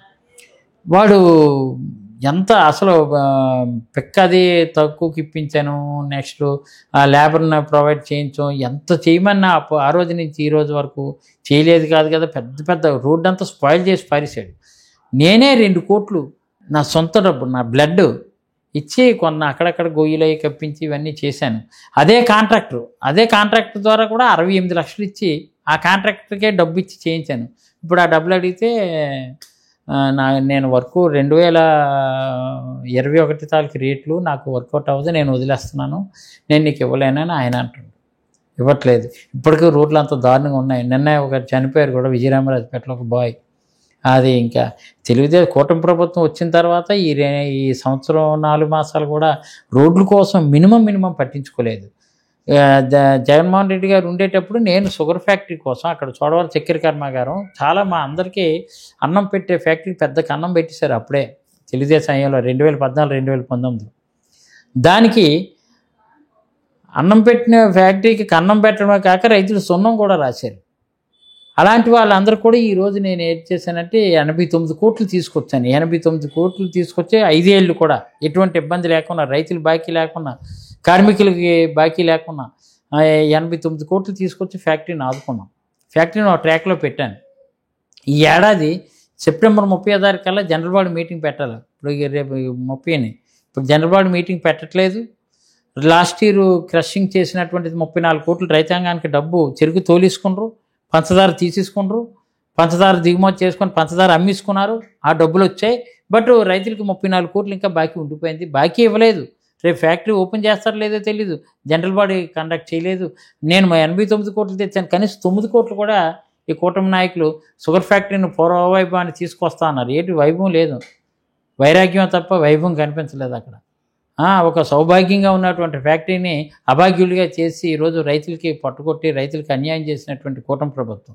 అంచేత కూటమి వాళ్ళు కక్షపూరితమైనటువంటి వాటికే ప్రాధాన్యత ఇస్తున్నారు తప్ప అది రైతుల మీద కుట్ర చేయాలనే ఆలోచనతో ఉన్నారేమో తప్ప అది కూటమి ప్రభుత్వం కాదు. కుట్ర ప్రభుత్వం అనేది మాత్రం మరోసారి రుజువు చేసుకుంటున్నారు అంతే. సరే, ఇప్పుడు మీరు 2022లో 3 రాజధానులకు మద్దతుగా మీరు స్పీకర్ ఫార్మేట్లోనే రాజీనామా చేసి ఒక సవాల్ విసిరారు. అవును, అచ్చెన్నాయుడు గారికి నేను వ్యతిరేకంగా పోటీ చేస్తాను, దమ్ముంటే పోటీ చేయమని. ఆ తర్వాత మీ దాన్ని ఆయన స్వీకరించలేదు. మీ స్పీకర్ ఫార్మేట్లో ఇచ్చిన రాజీనామాని స్పీకర్ కూడా ఆమోదించలేదు. అవును, ఆ 3 రాజ్యాల ఫార్మేట్ ఏదైతే 3 రాజ్యాలు అన్నారో అదే ఓటమి కారణమైందా సార్? ఏంటి అసలు మీ ఓటమి ప్రధాన ఓటమి సార్? ఒకటైతే వినాయక్, నేను నిజంగా ఇప్పుడు మనసా వాచ కర్మన నాభీలోంచి వస్తున్నటువంటి మాటలు మీతో షేర్ చేసుకుంటున్నాను. ఉత్తరాంధ్రకి అన్యాయం చేసినటువంటి పాలకులు చాలామంది ఉన్నారు సార్. ఉత్తరాంధ్రకి ఏ రోజు ప్రాధాన్యత ఇవ్వలేదండి. అంటే మీరు గోదావరి జిల్లాల వాళ్ళు అవ్వచ్చు, కానీ రియల్గా ఉత్తరాంధ్రని వాడుకున్నారు తప్ప ఉత్తరాంధ్రకి ఉపయోగపడినటువంటి నాయకత్వం లేదండి ఇక్కడ. సోకాల్డ్ దీనికి కారణం ఏంటంటే బయట నుంచి వచ్చినటువంటి వాళ్ళందరూ కూడా ఉత్తరాంధ్రలో పర్టికులర్ విశాఖపట్నంలో టెస్ట్ వేయడం, ఇక్కడ ప్రధాన ప్రతినిధులుగా ఉండడం, లేకపోతే ఒక విభజన ఆంధ్రప్రదేశ్కి సంబంధించి హయ్యెస్ట్ రెవెన్యూ జనరేట్ అవుతున్నటువంటి ఒకే ఒక మహానగరం Visakhapatnam sir. Visakhapatnam railway connectivity, airport connectivity, sea connectivity ఉన్నటువంటి ఏకైక మహానగరం. ఈరోజు 3 లక్షల కోట్లు రెవెన్యూ జనరేట్ అవుతుంది పర్ యానం. అలాంటి దాన్ని నిర్లక్ష్యం చేశారు పాలకులు అందరూ. ఆ రోజు రాజశేఖర రెడ్డి గారు ఉండేటప్పుడు ఐటీ సెజ్ అనేది ఏర్పాటు చేసి ఆ జోన్ కానీ క్రియేట్ చేయకపోతే ఆ మాత్రాన 1-2 కంపెనీలు కూడా రావు ఈరోజు కూడా. ఏమండి అలాగా తర్వాత ఈయన ఎప్పుడైతే రాజధాని అని జగన్మోహన్ రెడ్డి గారు అన్నారో, మాలో ఫోన్లే ఉత్తరాంధ్రకి మంచి ప్రయారిటీ ఇస్తున్నారనేది ఒక ప్రాంతీయ అభిమానంతో నేను డెఫినెట్గా ఫైట్ చేశానండి. ఫైట్ చేయడమే కాదు, నిజంగా వాళ్ళు అమరావతి రాజధానికి సంబంధించి పాదయాత్ర చేస్తే వాళ్ళు ఇక్కడికి వస్తే ఉత్తరాంధ్ర తారాకి తెలిసి ఉండేది ఆ రోజు. అప్పుడు నిజంగా బూస్టప్ చాలా ఇదే ఉండేది.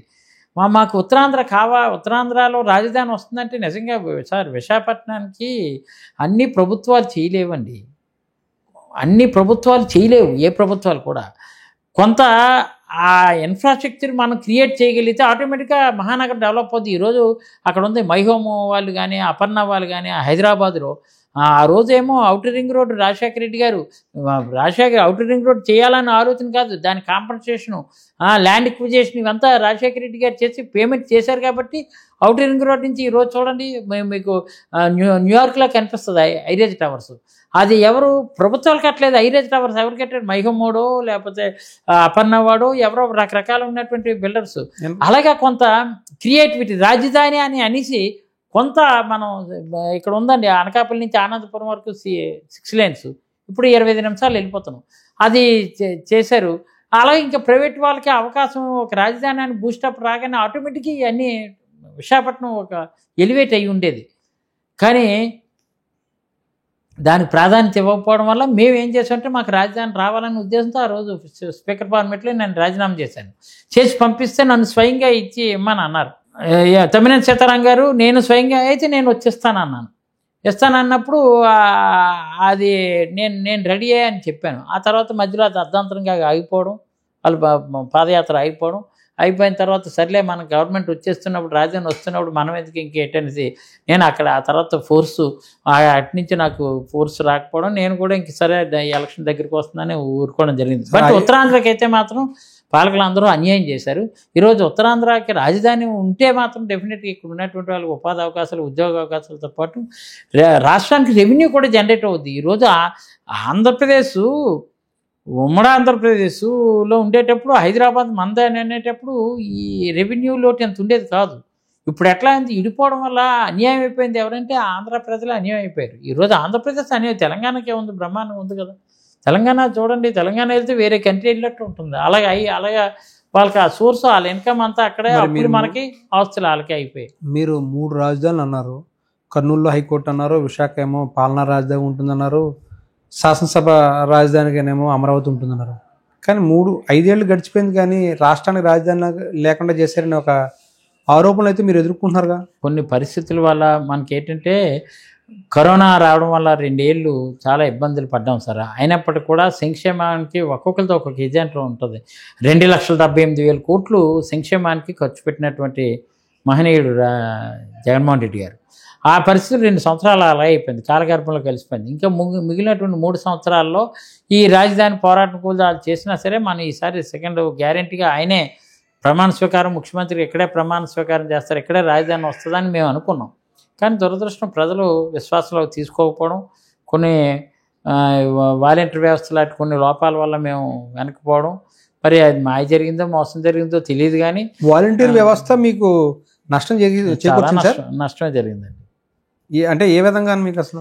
అంటే వాళ్ళు ఏంటంటే వాళ్ళు వాలంటీర్ వ్యవస్థ వల్ల ప్రజలకు న్యాయం జరిగింది, బట్ కేడర్కి నష్టం జరిగింది.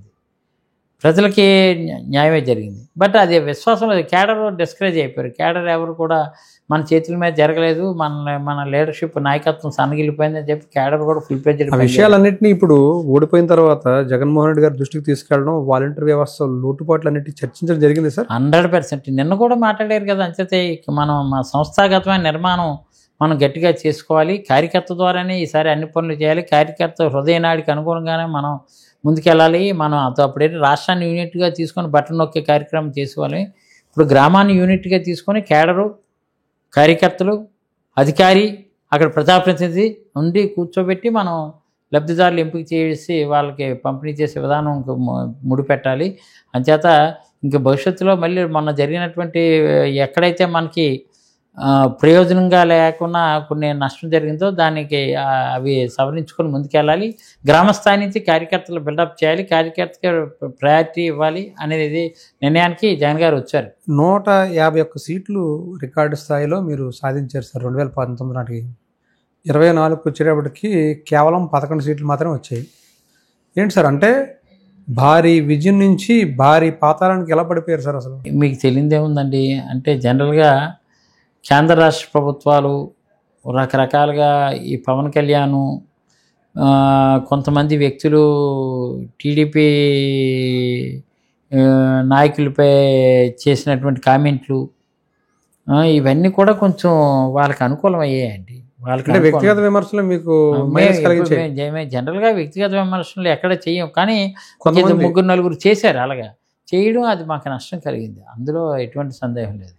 అంటే ప్రజలు ఆదరించలేదు ఆ విషయాలన్నీ. అంతే, ఆదరించారు కదండి. ఎక్కడైనా ఇప్పుడు కూటమి ప్రభుత్వం ఉంది, ఇప్పుడు వ్యక్తిగతంగా నానా ఇబ్బంది పెడుతున్నారు. వంశీని ఇబ్బంది పెట్టారు. వంశీదే కాదు, ఇప్పుడు ఏంటంటే అక్కడ పిన్నెల్లి రామకృష్ణారెడ్డిని చాలా రకాలుగా ఇబ్బంది పెట్టారు. అలాగే చెవిరెడ్డి భాస్కర్ రెడ్డిని ఇది చేశారు. ఇలా రకరకాలుగా చేస్తున్నారు. అలా వ్యక్తి హెరాస్మెంట్, తప్పుడు కేసులు బనాయిస్తున్నారు, ఇష్టారాజ్యంగా మాట్లాడుతున్నారు.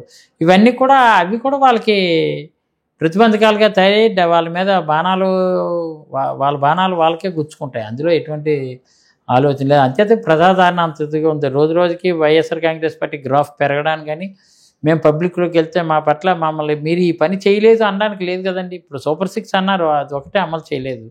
అమలు చేసినటువంటి దానిలో చాలా లోపభూయిష్టంగా 1, 2 ఉన్నా ఇప్పుడు పెన్షన్స్ 4,000, 3,000, 4,000 చేశారు. చేసిన అర్హులైనటువంటి ఆ రోజు నుంచి ఈ రోజు వరకు కొత్త పెన్షన్ ఒక్కటి ఇవ్వలేదు.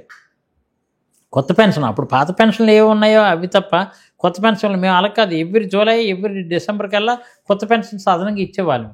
అంచేత ఈరోజు అప్పటికిప్పటికి సుమారు 12 లక్షల నుంచి 15 లక్షల వరకు పెన్షన్స్ పడిపోయాయి. అప్పుడేమో 82 లక్షల మందికి ఇచ్చి ఇప్పుడు 60 లక్షల లోపే. మీరు ఇంకొక విషయం చెప్పండి సార్, మీరు ఒక కాపు నాయకుడిగా చెప్పండి. పవన్ కళ్యాణ్ని టార్గెట్ చేసుకుని మీ నాయకులు చేసిన విమర్శలు మీకు తిరిగి రివర్స్ అయ్యి అంటారా? పవన్ కళ్యాణ్ అంటే ఒకటి సార్, అధికారంలో ఉన్నటువంటి వాడికన్నా ప్రతిపక్షంలో ఉన్నటువంటి వాడికి అవునన్నా కాదన్నా కొంత ఒక సానుకూలమైనటువంటి వాతావరణం ఉంటుంది. అధికారంలో ఉన్నటువంటి వాళ్ళు ఆయన చెప్పు తీసి వైసీపీ కుక్కలు అని మాట్లాడడం, చెప్పు తీసి కొడతానడం, ఇలాంటివన్నీ వాటిల్ని కొంచెం బాధించాయి మమ్మల్ని. అందులో ఆ విషయంలో కొంత మా వాళ్ళు ఆయన రెచ్చగొట్టే వాతావరణం చూసి మా వాళ్ళు ఏం చేశారంటే ఇష్టారాధికంగా వీళ్ళు 4 పెళ్ళిళ్ళు, 4 పిల్లలు ఇలా మాట్లాడడం అది మా వాళ్ళు చేశారు. బట్ మేము అధికారంలో ఉన్నప్పుడు ఆ కామెంట్లు చేయకూడదు. ఆయన చేస్తే అదే ఆయన కామెంట్లకి ఆయన పరిమితంగానే వదిలేస్తే అది డెఫినెట్గా ఆయనకు వ్యతిరేకంగా. నిజంగా చూసుకుంటే కనుక జనాలు ఇద్దరిని పట్టించుకోవాలి. ఈ విధంగా చూసినప్పటికీ కూడా అధికారంలో ఉన్నా ప్రతిపక్షంలో ఉన్నా కూడా మాట తీరుని ఇద్దరిని పట్టించుకోవాలి. మరి ఆయన అన్న మాటల కంటే కూడా మీరు అన్న మాటలను ఎందుకు జనాలు పట్టించుకున్నట్టు? అంటే ఆయన 2 చోట్ల ఓడిపోయారు అనేది మీరు పదే కామెంట్ చేసేవారు. దీంతో పాటు వ్యక్తిగత విమర్శలకు వెళ్ళేవారు.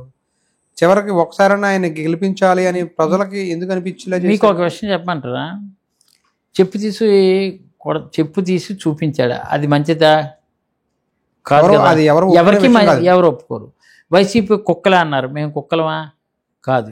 బట్ మేము తిరిగి మాట్లాడి 4 పెళ్ళిళ్ళు అది కరెక్టే కదా.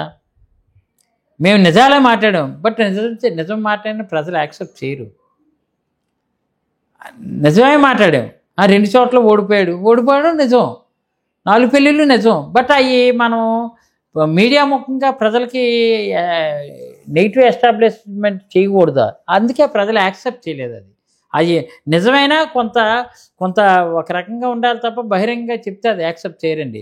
ఆయన చెప్పింది చెప్పి తీయడం అనేది తప్పు, లేదంటే వైసీపీ కుక్కలనడం తప్పు. కానీ అది ప్రజలోకి 2019-24 మధ్యలో వైఎస్ఆర్సీపీ అధికారంలో ఉన్న సందర్భంలో ఎమ్మెల్యేలు కావచ్చు, కొంతమంది ప్రజాప్రతినిధులు కావచ్చు, చాలా ఇష్టారాజ్యంగా నోటుకొచ్చేట్టు మాట్లాడేవారు. విమర్శలు సహేతుకంగా లేకుండా చాలా అది అందరూ అనేది ఇప్పుడు బొత్స సత్యనారాయణ గారు చూడండి, ఇప్పుడు మాట్లాడుతున్నారు, అప్పుడు ఎప్పుడు వ్యక్తిగతంగా మాట్లాడినటువంటి ఉండవు. కొంత పిచ్చితున్నటువంటి వాళ్ళు, కొత్తగా వచ్చినటువంటి వాళ్ళు ఒక 4-5 ఉన్నారు. వాళ్ళు మాట్లాడే తీరు మాకు నెగిటివ్ చేసింది కాదనట్లేదు 100%. బట్ ఇప్పుడు అన్నీ మార్చుకున్నాం, అన్నీ తెలుసుకున్నాం. అంచేత ఒళ్ళు దగ్గర పెట్టి మాట్లాడుకోవాలని మా నాయకుడు కూడా పదే ఎప్పుడు కూడా అన్పార్లమెంటరీ వర్డ్స్ మాట్లాడొద్దు. కానీ వాళ్ళు లోపాలు ఏవి ఉన్నాయో అవి ఎలుగెత్తి చాటండి. వాళ్ళు ఏదో ఇప్పుడు ఆడబిడ్డనిది 1500 ఇస్తా అన్నారు, ఎంతమందికి ఇచ్చావు, ఇంతవరకు ఎందుకు ఇవ్వలేదు అని అడగండి. నిరుద్యోగ భృతి 3000 ఇస్తానన్నావు, ఎందుకు ఇవ్వలేదు? ఉద్యోగ అవకాశాలు, ఉపాధి అవకాశాలు చూపిస్తానన్నావు, నిరుద్యోగ భృతి అని, అది ఎందుకు ఇవ్వలేదు? అలాగే ఉచిత గ్యాస్ సిలిండర్లు 3 ఇస్తానన్నావు, అలాంటిదేమో ఇప్పుడు 6 ఇవ్వాలి, 6కి 1 ఇచ్చి 5 ఎందుకు ఇవ్వలేదు? ఇలాంటి అలా లోపాలు, సూపర్ 6 లోపాలు అడగండి. అంతే తప్ప అన్నసరిగా మీరు మనం ఏంటంటే మనం వాళ్ళ లోపాలు ఎక్కడున్నాయో క్షేత్రస్థాయి వరకు తీసుకెళ్ళమని మా నాయకుడు నిర్దేశిస్తున్నాడు. మేము ఆ దిశలోనే ఆలోచన చేస్తున్నాం తప్ప వ్యక్తిగత దోషణలు అనేది నేను వ్యక్తిగతంగా చెప్తున్నాను. నా వ్యక్తిగత దోషణలు అనేది మంచిది కాదండి. ఈరోజు నిన్న బాలకృష్ణ సైకో అని మాట్లాడాడు, అది తప్పు. మెంటల్ స్టెబిలిటీ లేదు అనేది క్లియర్గా ఆయనకే మెంటల్ స్టెబిలిటీ లేదు అనేది అర్థమైపోతుంది కదా. ఆయన నిన్న ఊగుతూ మాట్లాడడం అంటే అసెంబ్లీకి వచ్చేటప్పుడు కూడా ఒక తాగుబోతు మాదిరిగా వచ్చి మాట్లాడే విధానం అది మంచిది కాదు. అది ఎందుకంటే ఆ వీక్నెస్లన్నీ బయటకు వచ్చేస్తాయి. అంచేత ఆయన మాట్లాడేది చిరంజీవి మీద అక్కసుతో మాట్లాడడం అంటే నిజంగా చిరంజీవికి ఈయనకి చూస్తే నెంబర్ 1 ఆయనే, నెంబర్ 2 ఆయనే, నెంబర్ 3 ఆయనే, నెంబర్ 4 ఆయనే, నెంబర్ 5 ఆయనే, నెంబర్ 6, 7, 8 ఆయనే, నెంబర్ 9 ఈయన అవ్వచ్చు, లేదా నెంబర్ 11 అవ్వచ్చు ఈయన బాలకృష్ణ. అంటే 1 to 10 వరకు చిరంజీవి అన్నీ రియల్గా చెప్పాలనుకుంటే. మరి అలాగే ఆయన మీద ఏదో వాళ్ళ బావ చంద్రబాబు పవన్ కళ్యాణ్ని దగ్గర చేసుకుంటున్నాడనో, లేదా పవన్ కళ్యాణ్కి ఎక్కువ ప్రయారిటీ ఇచ్చేస్తున్నానని అక్కసుతో చిరంజీవి మీద కామెంట్ చేయడం, లేదు ఆ రోజేమో జగన్మోహన్ రెడ్డి గారు అంటే చిరంజీవి క్లియర్ కౌంటర్ ఇచ్చాడు. చిరంజీవి చెప్పాడు, లేదు ఆ రోజు మేము అందరం వెళ్ళి వెంటనే గౌరవ ఇచ్చారు, ఒకే సోఫాలో కూర్చున్నాం, అందరూ మాట్లాడుకున్నాం, మళ్ళీ మా అందరికీ కూడా మంచిగా చేశారు. అలాగే ఆయన ఇంటికి రమ్మని భోజనం పెట్టి కారు వరకు ఆయన చేపెట్టారు. ఇవన్నీ గౌరవ మర్యాదలు ఆయన చెప్పక్కర్లేదు. జగన్మోహన్ రెడ్డి గారికి ఒకసారి దగ్గర అయితే డెఫినెట్గా వీళ్ళందరితో కూడా చాలా ఆయన మనస్తత్వం, ఆయన ఎఫెక్షన్, ఇవన్నీ కూడా ఆయన మీద ఉన్న అట్రాక్షన్ పెరిగిపోతుంటుంది రియల్గా. అది బాలకృష్ణ ఏంటంటే మరి ఎందుకు అలా మాట్లాడేది తెలియదు, తప్పు అది. ఆయన కూడా పిచ్చోడు అని వచ్చి, ఎందుకంటే ఆయనకి ఆల్రెడీ పిచ్చి ఉందని సర్టిఫికేట్ ఇచ్చారు. ఒకసారి అలా గాడ్స్ని చంపేస్తే ఆ వేళ మహానుభావుడు రాజశేఖర రెడ్డి గారు, పురంధేశ్వరి గారు వీళ్ళందరూ వెళ్ళి బతిమాలి, ఎన్టీఆర్ కుటుంబ సభ్యులందరూ బతిమాలితే అరెస్ట్ అవ్వకుండా కేర్ హాస్పిటల్లో జాయిన్ అయినట్టు మెంటల్గా ఆయనకి ఇది ఉందని ఆ సర్టిఫికేట్తో బయటపడ్డారు. లేకపోతే ఆ రోజే ఆయన ఇదే అయిపోను. ఆ సర్టిఫికేట్ కూడా ఉంది. స్టేబుల్గా ఉండదు ఆయన మైండ్ అని. అంచేత ఆయన క్రాక్ ఫెయిల్ తప్ప సైకో అనడానికి ఆయనకి అర్హత లేదు. ఆ రియల్ సైకో ఏంటి సార్? గత కొన్ని సంవత్సరాలుగా మనం చూస్తే కనుక ఒక దశాబ్ద కాలంగా రాజకీయాలు వ్యక్తిగతంగా విమర్శలకు దారి ఎలా అనిపిస్తుంది సార్ అసలు? అది మేమంటే ఒకటిసారి 30 సంవత్సరాలు నేను నా రాజకీయ జీవితం, ప్రజా జీవితంలోకి వచ్చి, ప్రజాక్షేత్రంలోకి వచ్చి 30 సంవత్సరాలండి. నిజంగా మహానుభావులు అప్పుడు అఖిల భారత కాంగ్రెస్ పార్టీ నుంచి ఈరోజు వైఎస్ఆర్ కాంగ్రెస్ పార్టీ వరకు ఎంతోమంది నాయకులు చూసాం, ఎంతోమంది ముఖ్యమంత్రులు చూసాం. వ్యక్తిగతమైన దోషణలు ఎప్పుడు అది సహేతుకం కాదండి, అది మంచిది కాదు, అది ఎప్పుడూ లేదు ఆ కల్చరు. ఈ మధ్యకాలంలోనే అవన్నీ వచ్చాయి. అవి ప్రజాస్వామ్యంలో అది ఏ ప్రజాప్రతినిధిగా ఉన్నటువంటి వాడు ఎవరికి కూడా అది మంచిది కాదు. మనం ఎప్పుడు కూడా వ్యక్తిగతంగా సింగులర్తో కూడా సంబోధించడం కూడా చాలా తప్పే. మరి బాలకృష్ణ ఎందుకు అలా మాట్లాడేది తెలియదు కానీ రియల్గా మరి ఎన్టీ రామారావు అయితే మేము అనేవాడు, మీరు అనేవాడు, ఏంటి ఆఫీస్ బాయ్ని కూడా మీరు అనే సంబోధించేవారు. మరి ఆ కల్చర్, ఆ నేచర్ ఆయనకి ఎందుకు రాలేదో అర్థం కాలే. గడిచిన ఏడాదిన్నర పాలన, కూటమి పాలన ఎలా ఉందంటే ఏం చెప్తారు? వాళ్ళేమో సూపర్ 6 అన్నీ కూడా మేము అమలు చేస్తామనేది వాళ్ళు చెప్తున్నారు. మీరేమో సూపర్ 6 అన్నిటి కూడా ఎగ్గొట్టారనేది మీరు చెప్తున్నారు. ఏడాదిన్నర పాలన గురించి మీరు ఏం చెప్తారు? సూపర్ 6 సూపర్ హిట్ అనే అది సంబరాలు చేసుకున్నారు. నేను సూపర్ హిట్ కాదు అట్టర్ ఫ్లాప్ అని నేను అంటాను. సూపర్ 6 వాళ్ళు ఫిక్స్ అయిపోయారు, మనం చేయలేమని. ఎందుకు? దానికి ఉదాహరణ ఒకటే, ఆడబిడ్డ నిధి ఎందుకు అమలు చేయలేదని అడిగితే ఆంధ్ర నమ్మియాలా ఆడబిడ్డ నిధి అమలు చేయాలంటే అని సాక్షాత్తు కిందర పచ్చినాయుడు చెప్పాడు. దాన్ని వత్తాసుగా లోకేష్ కూడా మాట్లాడాడు. ఆడబిడ్డ నిధి సూపర్ 6లో ఆడబిడ్డ నిధి ఒక ఇష్యూరెన్స్ అది సూపర్ 6లో. మరి అది ఆడబిడ్డ నిధి అమలు చేశారు లేదు మీకే తెలియదు. మీడియా మొక్క ఇంతవరకు ఒక్కరికి ఆంధ్రప్రదేశ్లో ఒక్కరికి 1500, ఏ ఒక్కరికి నెలకు 1500, 18 సంవత్సరాలు దాటిన వాళ్ళకి ఇస్తానన్నారు, ఇవ్వలేదు. ఏమంటే మేము అధికారంలోకి వచ్చాక 18 సంవత్సరాలు ఎవరికి ఇంకా నిండలేదు కదా అని మాట్లాడుతున్నారు. నిండవా? ఎంత పచ్చి అబద్ధం. నెంబర్ 1 నిరుద్యోగ భృతి, రెండోది ఫస్ట్ది సూపర్ 6లో ఫస్ట్ది నిరుద్యోగ భృతి 3000 ఇస్తానని. ఇవ్వని పక్షంలో ఉద్యోగ అవకాశాలు, ఉపాధి అవకాశాలు చూపిస్తాను. నిరుద్యోగ భృతి ఒక్కడికి 3000 ఇంతవరకు ఇవ్వలే. ఆయన 2014-19 మధ్యలో కూడా నిరుద్యోగ భృతి గురించి ఎత్తారు. నిరుద్యోగ భృతి ఎత్తడమే కాదు, ఆ రోజైతే రుణమాఫీ అన్నాడు, రుణమాఫీ ఇవ్వలేదు. రుణమాఫీ అని చెప్పి రైతుకి టోపీ పెట్టి ఆయన హ్యాపీగా పదవిలో కూర్చొని రైతాంగానికి బీపీ పెంచినటువంటి బాబు ఆయన. అంచేత అప్పుడు ఎలాగ మోసం చేశాడు, అది మోసం. ఇప్పుడు మోసం వేషం కలిసాయి. వేషం పవన్ కళ్యాణ్, మోసం ఈయన. మోసం వేషం కలిసి ఈరోజు ఏంటంటే బ్రహ్మాండంగా సూపర్ 6 సూపర్ హిట్ అని మాట్లాడుతున్నారు. వాళ్ళకు రోషం ఉన్న వాళ్ళు ఉంటే దీనికి సమాధానం చెప్పాలి. ఆ మోసగాళ్ళు, వేసగాళ్ళు ఎవరైతే ఉన్నారో నిజంగా రోషం ఉంటే మాత్రం నేను చెప్పిన దానికి మేనమేషాలు లెక్కెట్టుకున్న వాస్తవాలు చెప్పాలి. ఆడబిడ్డ అనేది లేదు, అట్టర్ ఫ్లాపు, ఒకటి అమలు చేయలేదు. నిరుద్యోగ భృతి లేదు, ఉద్యోగ అవకాశాలు, ఉపాధి అవకాశాలు లేదు. ఉచిత గ్యాస్ సిలిండర్లు అన్నారు, 4వ ఇన్సూరెన్స్. ఉచిత గ్యాస్ సిలిండర్ అనేది ఏంటంటే సిలిండర్ ఎక్కడి వరకు వచ్చిందంటే ఏదంటే సిలిండర్ క్యాలెండర్ల వరకే ఉన్నా తప్ప ఒకటే ఒక సిలిండర్ వరండాలకు పంపించారు. మిగిలిన 5 సిలిండర్లు కూడా క్యాలెండర్లోనే ఉన్నాయి తప్ప ఇంతవరకు రాలేదు. అది లేదు. నెక్స్ట్ తల్లికి వందనం అన్నారు. తల్లికి వందనం అని చెప్పి ఇంకా 12 లక్షల మందికి బాకీలు ఉండిపోయాయి. తల్లికి వందనం ఎంతమంది అంటే అంతమంది కూడా అమ్మఒడి ఆ రోజు జగన్మోహన్ రెడ్డి ఏ విధంగా ఇచ్చాడో అదే అలాగే ఇస్తానని చెప్పాడు. కానీ తల్లికి వందనం పంగనామాలు పెట్టి తల్లికి వందనం కన్నా తండ్రికి ఇంధనం మాత్రం గట్టిగా ఇస్తున్నారు. ఎక్కడ బెల్ట్ షాపులు, ఇదివరకు అయితే బెల్ట్ షాపులు, ఇప్పుడు ఎక్కడ చూసినా బెల్ట్ షాపులు ఇష్టారాజ్యంగా ఇచ్చేస్తున్నారు. అంచేత నువ్వు చేస్తున్నది ఏంటిది? ఏం చేసావు? మొన్న లింగుమని బస్సు అంటే బస్సు మిస్ అయింది అన్నారు. అది మధ్యలో అదే తుస్సు అయిందని మేము కామెంట్ చేసుకొని అలాగే ఆ రోజు నుంచి ఈ రోజు సంవత్సరం 4 మాసాలు చేస్తే మొన్న August 15th ఇదే నెల సెప్టెంబర్ అంటే 1 మంత్ అయింది. 1 మంత్ ఎటు ఉచిత బస్సు అని పెట్టారు. ఉచిత బస్సు ఎక్కడి నుంచి ఎక్కడికి అన్నారు. ఇప్పుడు జిల్లా నుంచి జిల్లాకే అన్నారు. మా అనకాపల్లివాడు విశాఖపట్నం జిల్లా రావాలంటే అగనపూర్లో దిగి మళ్ళీ ఇంకో జిల్లాకి, ఆ జిల్లాకి పరిమితం చేశారు. అంటే ఆ బస్సు కూడా ఏమైంది? బుస్సు అయిపోయింది, ఉచిత బస్సు. అది ఏమైనా అడిగితే మా మీద కస్సు బుస్సును మేము అడుగుతుంటాం. అంచేత ఏంటంటే ఏ పథకమైనా చూసుకోండి. ఈరోజు రైతులకు అన్నదాత సుఖీభావ అన్నారు. అన్నదాత సుఖీభావ ఏమో అన్నదాత ఏమో అనాథదాత అయిపోయింది. అన్నదాత సుఖీభావ 1 సంవత్సరం ఎగ్గొట్టేశారు. రైతు భరోసా అండి, జగన్మోహన్ రెడ్డి గారు ఉన్నప్పుడు రైతు భరోసా 13,500 ఇచ్చేవారు. ఈయన రైతు భరోసాకి 20,000 ఇస్తానన్నాడు. 1 year ఎగ్గొట్టేశాడు. ఈ ఏడాది లింకుమని మొన్న ఏదో కేంద్ర ప్రభుత్వం ఇచ్చిన 2,000తో కలిపి మొన్న 5,000 ఇచ్చాడు. మిగిలిన 15,000 ఏమో ఆకాశం కాదు చూస్తుండ అయోమయంగా ఉంది అని. అంచేత అన్నదాతను అనాథదాత చేశాడా?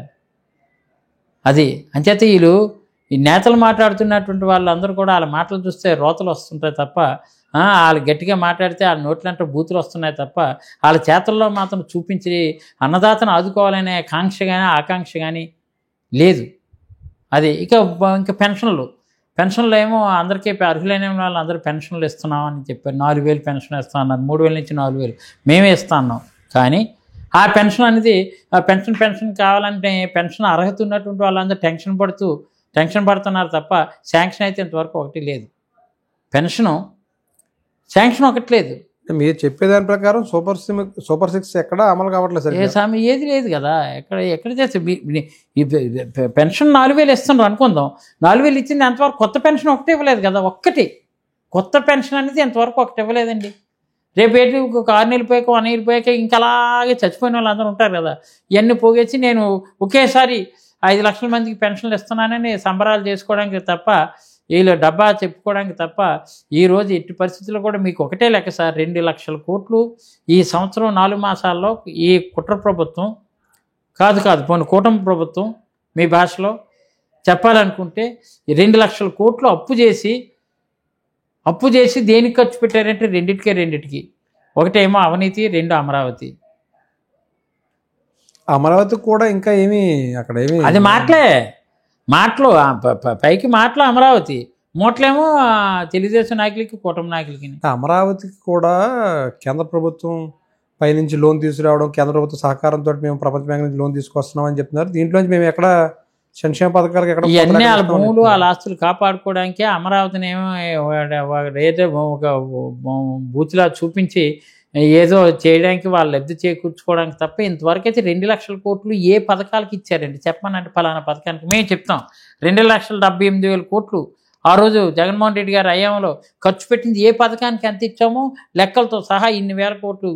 మేమేమో డ్వాక్రా వైఎస్ఆర్ ఆసరా అని చెప్పి రైతులకి మహిళలకి అందరికీ కూడా 4 విడతలుగా ఎంతమంది 25,000 కోట్లు మాఫీ చేసాం, ఈ మాఫీకి ఎంత ఖర్చు పెట్టామని చెప్తాం. లేదు రైతు భరోసా సంబంధించి 12,500 అన్నాం, కేంద్రం ఇచ్చినటువంటి 1,000 రూపాయలకి వెళ్ళి 5 విడతలుగా 4 విడతలు అన్నాం ఆ రోజు. కానీ ఈరోజు 5 విడతలుగా ఇచ్చి రైతు భరోసాకు సంబంధించినటువంటి 13,500 ఎంత డబ్బు మేము ఇచ్చాం. కేంద్రం ఇచ్చింది 6,000 కాకుండా మేము ఇచ్చింది అయితే ఎంత డబ్బు ఇచ్చాం, ఇన్ని వేల కోట్లు మేము ఖర్చు పెట్టాం, సంవత్సరానికి 5,000 కోట్లు ఖర్చు పెట్టామని చెప్పగలం. సంవత్సరానికి అదో 25,000 కోట్లు. లేదు అది కాదు వైఎస్ఆర్ చేయూత అని చెప్పి 18,750 రూపాయలు 45 సంవత్సరాలు దాటినటువంటి అక్క చెల్లెమ్మలకి, 60 సంవత్సరాల లోపు ఉన్న అక్క చెల్లెమ్మలకి మేము ఈ 4 సంవత్సరాలు కూడా మేము 22,000 కోట్లు ఇచ్చాం అని మేము లెక్కతో సహా. అంటే మీరు ఎన్ని సంక్షేమ పథకాలు అమలు చేసినా, గడప గడప పేరుతోటి మీరు ప్రతి ఎమ్మెల్యే ప్రతి గడప తొక్కినా 151 నుంచి 11కి సీట్లు అయితే పడిపోవడం వాస్తవమే కదా సార్? వాస్తవం అండి. ప్రజలైతే మిమ్మల్ని యాక్సెప్ట్ చేయలేదు. కానీ మీరు దానికి ఈవీఎంలు ట్యాంపరింగ్ అని చెప్పి చెప్పుకుంటున్నారు. మరి నేను ఫస్ట్ మీ ఇంటర్వ్యూలోనే చెప్పాను, మాయ జరిగిందో మోసం జరిగిందో మాకైతే తెలియదు. బట్ ఓటమిని మేము అంగీకరించాం. మేము తీసుకున్న నిర్ణయాలు మాకు అనుకూలం అవ్వలేదు, మరొకరు ప్రతికూలం అయ్యాము మేము చెప్పం. మేము తీసుకున్న నిర్ణయాలు మాకు అనుకూలంగా లేదు కాబట్టి మనం వే ఆఫ్ థింకింగ్, మా వే ఆఫ్ థాట్ ఏదైతే ఉందో definitely we have to change. And most priority మన కార్యకర్త ద్వారానే ముందుకు వెళ్తేనే మళ్ళీ మనం సస్టైన్ అవ్వగలం అని దీన్ని తెలుసుకున్నాం. అంతేత కార్యకర్తగా అభిప్రాయం మేరకు ముందుకు అడుగులేద్దామని మా నాయకుడు మాకు పదే చెప్పడానికి కారణం.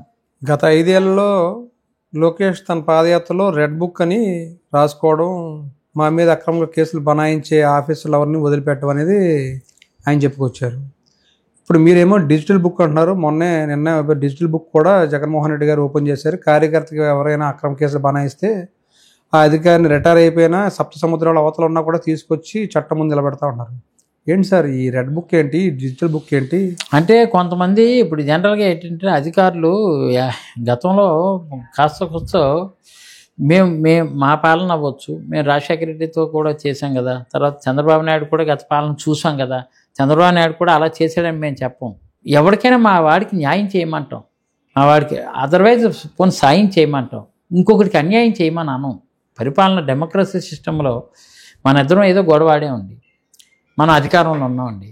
గొడవాడితే మిమ్మల్ని బొక్కలో వేసి మనం చెప్పం.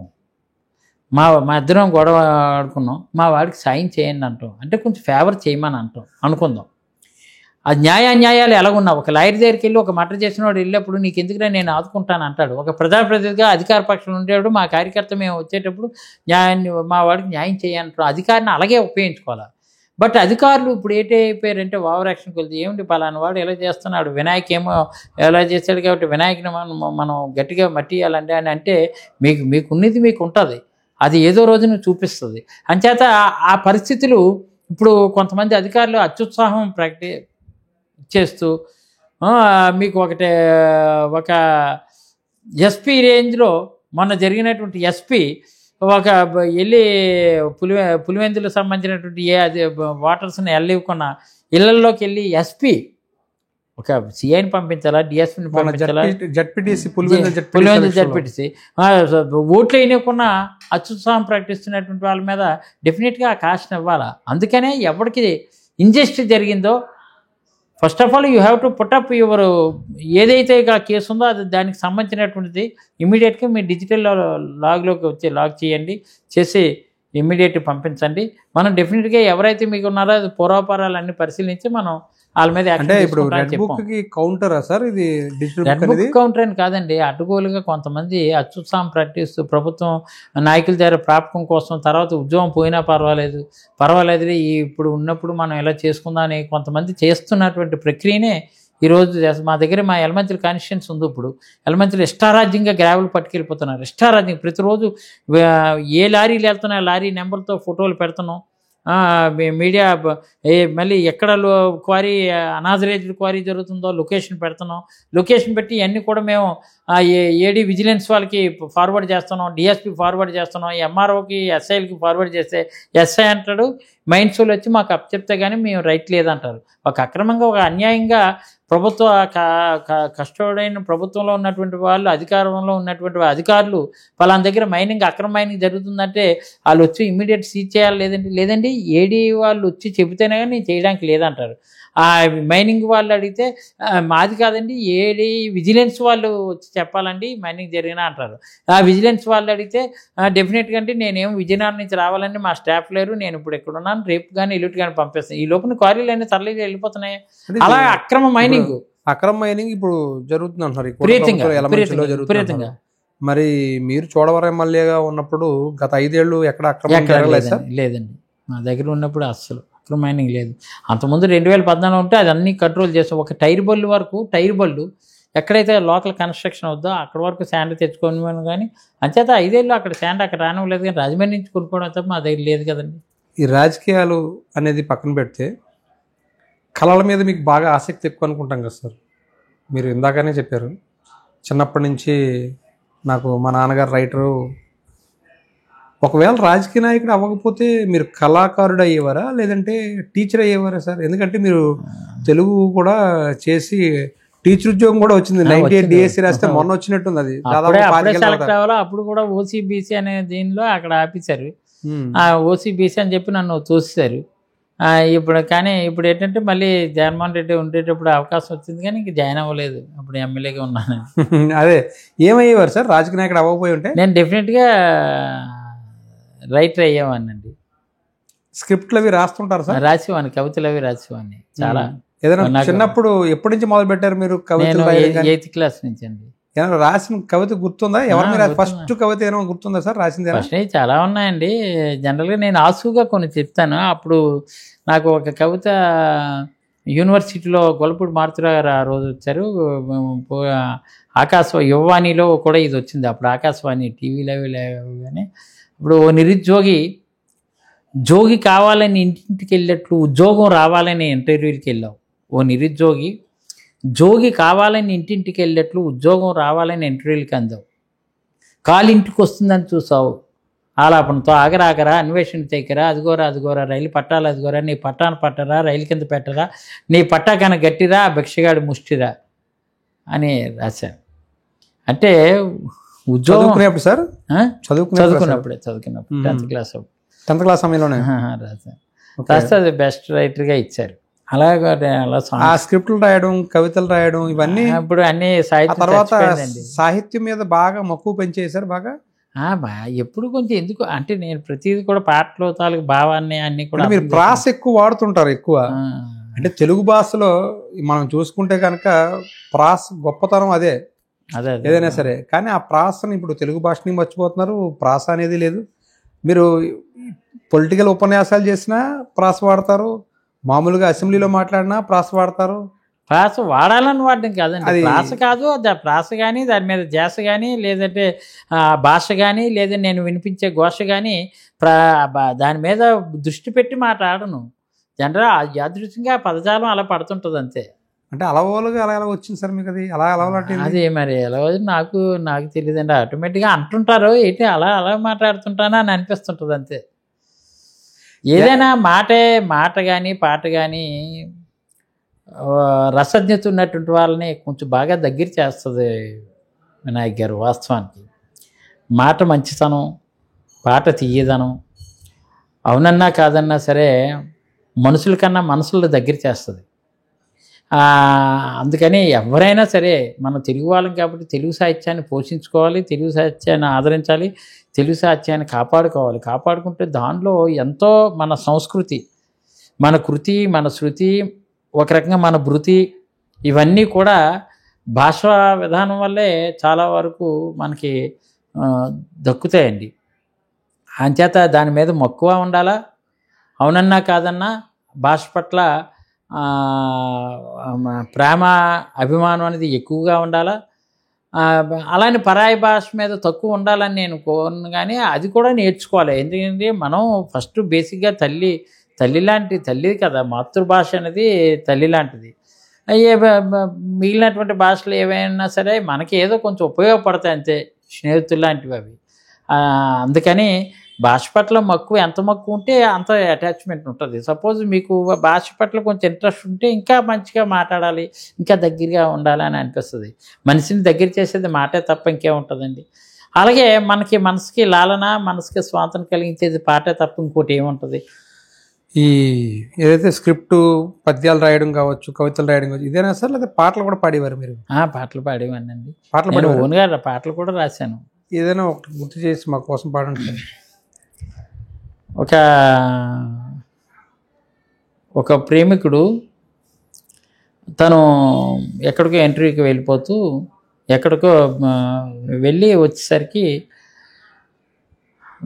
తను ప్రేమించినటువంటి వ్యక్తి కొన్ని కుటుంబ పరిస్థితుల వల్ల వేరొకరితో మ్యారేజ్ అయిపోతే అని అలా ఊహించుకొని రాసింది. ఎప్పుడు సార్ అది? ఇది 1989లో రాశానండి. అంటే ఎంత వయసు సార్ మీకు అప్పుడు? అప్పుడు 19 ఏళ్ళు. 19 ఏళ్ళ వయసులో. చెప్పండి సార్, ఎప్పుడు కూడా గుర్తుంది కాబట్టి పాట పాడండి ఒకసారి. పాట కింద పాట ఇవ్వను. నింగిలో తారలెన్నున్నా, నెలవంక మెరుపు మిన్నా, ఆనందపు చినుకు కన్నా ఇలాలోన లేదు మిన్నా, ఆ చిరునగవు కిరణాలకి నా హృదయ కమలం వికసించే, నా మది కొలనులో అలలు లాడించే, నింగిలో తారలిన్నో కొండకు నా కోయిలమ్మ, నింగిలో తారలిన్నో కొండకు నా కోయిలమ్మ, నీలాల మబ్బుల్లోకి గొనిపమ్మ, నన్నానందింపవమ్మ, నింగిలో తారలెన్నో కొండకు నా కోయిలమ్మ. ఇలా జానపద గీతాలు కూడా పాడేవారు సార్? కొంచెం అలా పాడి. జానపద గీతాలు అంటే బాగా అప్పట్లో 90sలో జానపద గీతాలు ఎక్కువ ఉండేవి, ఉత్తరాంధ్రలో ఎక్కువ. ఉత్తరాంధ్రకి ఫేమస్ అయిన జానపద గీతాలు ఏదైనా ఉంటే గుర్తు చేయండి సార్. చిన్నదానా చిన్నదానా చిన్నదానా దేవి, ఏటి కోసం నీటికెళ్తే చిన్నదానా దేవి,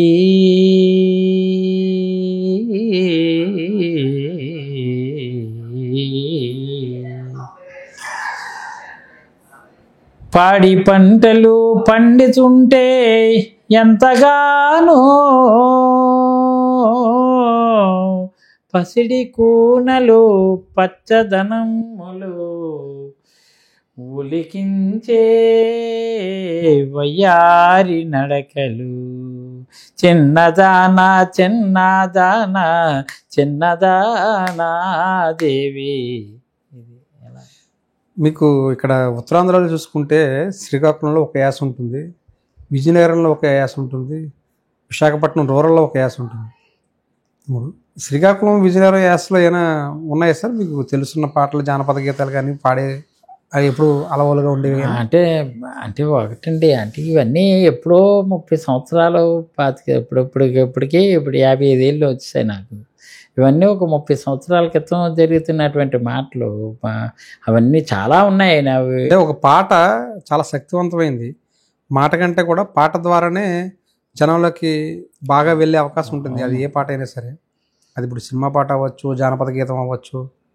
ఇప్పుడున్న డిజిటల్ యుగంలో కూడా పాటలకు ఎక్కువ ఎక్కువ ఉంటుంది. అవును, అప్పట్లో కూడా ఇంచుమించు ఇలాగే చాలా ఇన్స్పిరేషన్. ఎందుకు లేవండి, ఇవన్నీ చాలా ఉన్నాయి. జడ్జినెక్కర జనారి ఇవన్నీ కూడా ఇక్కడ ఉత్తరాంధ్రవే కదా ఇవన్నీ. అలాంటి పాట ఏదైనా పాడండి సార్ ఒకసారి.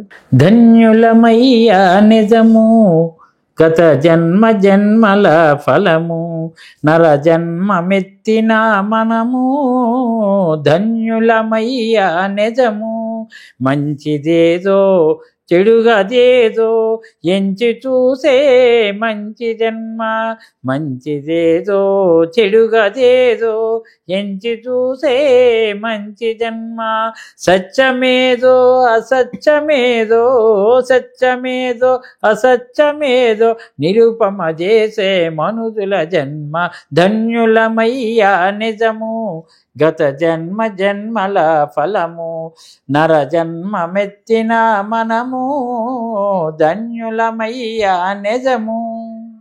సినిమాలు బాగా చూసేవారు సార్? తక్కువ అండి, ఎక్కువగా. అంటే అప్పుడు సినిమాలు ఏవి చూసేవారు కదా సార్ అప్పట్లో? ఎక్కువ చూసేవాడిని ఎన్టీ రామారావు సినిమాలు, అవి కూడా పాత సినిమాలు అవి బాగా. ఆ ప్రభావం ఉందా సార్? ఏ సినిమాలు ఇష్టం సార్ మీకు బాగా? చాలా ఇష్టం. దాదాకి ఉంది కదా, ఇవన్నీ కూడా చాలా మంచి సినిమాలు, చాలా చూసాను. అంటే మీకు బాగా బిగ్గెస్ట్ ఫ్యాన్ అంటే మీరు ఎవరికి sir? NT Ramarao. NT Ramarao గారికి ఫ్యాన్ బాగా. మరి అలాంటిది మీరు ఎన్టీ రామారావు గారి పార్టీలో చేరకుండా కాంగ్రెస్ లో చేరారు? మొదటి కాంగ్రెస్ అంటే ఇష్టం అండి. ఇంకా కాంగ్రెస్ ఇది కాంగ్రెస్ లో ఉన్నా కూడా మీకు ఎన్టీ రామారావు గారు బాగా ఇష్టం. ఎన్టీఆర్ ఫేవర్ కూడా, ఎన్టీఆర్ ఫేవర్ కదా. ఎప్పుడైనా కలిసారా ఎన్టీ రామారావు గారు? ఎందుకు కలిసానండి. అంటే ఎమ్మెల్యే అయిన తర్వాత?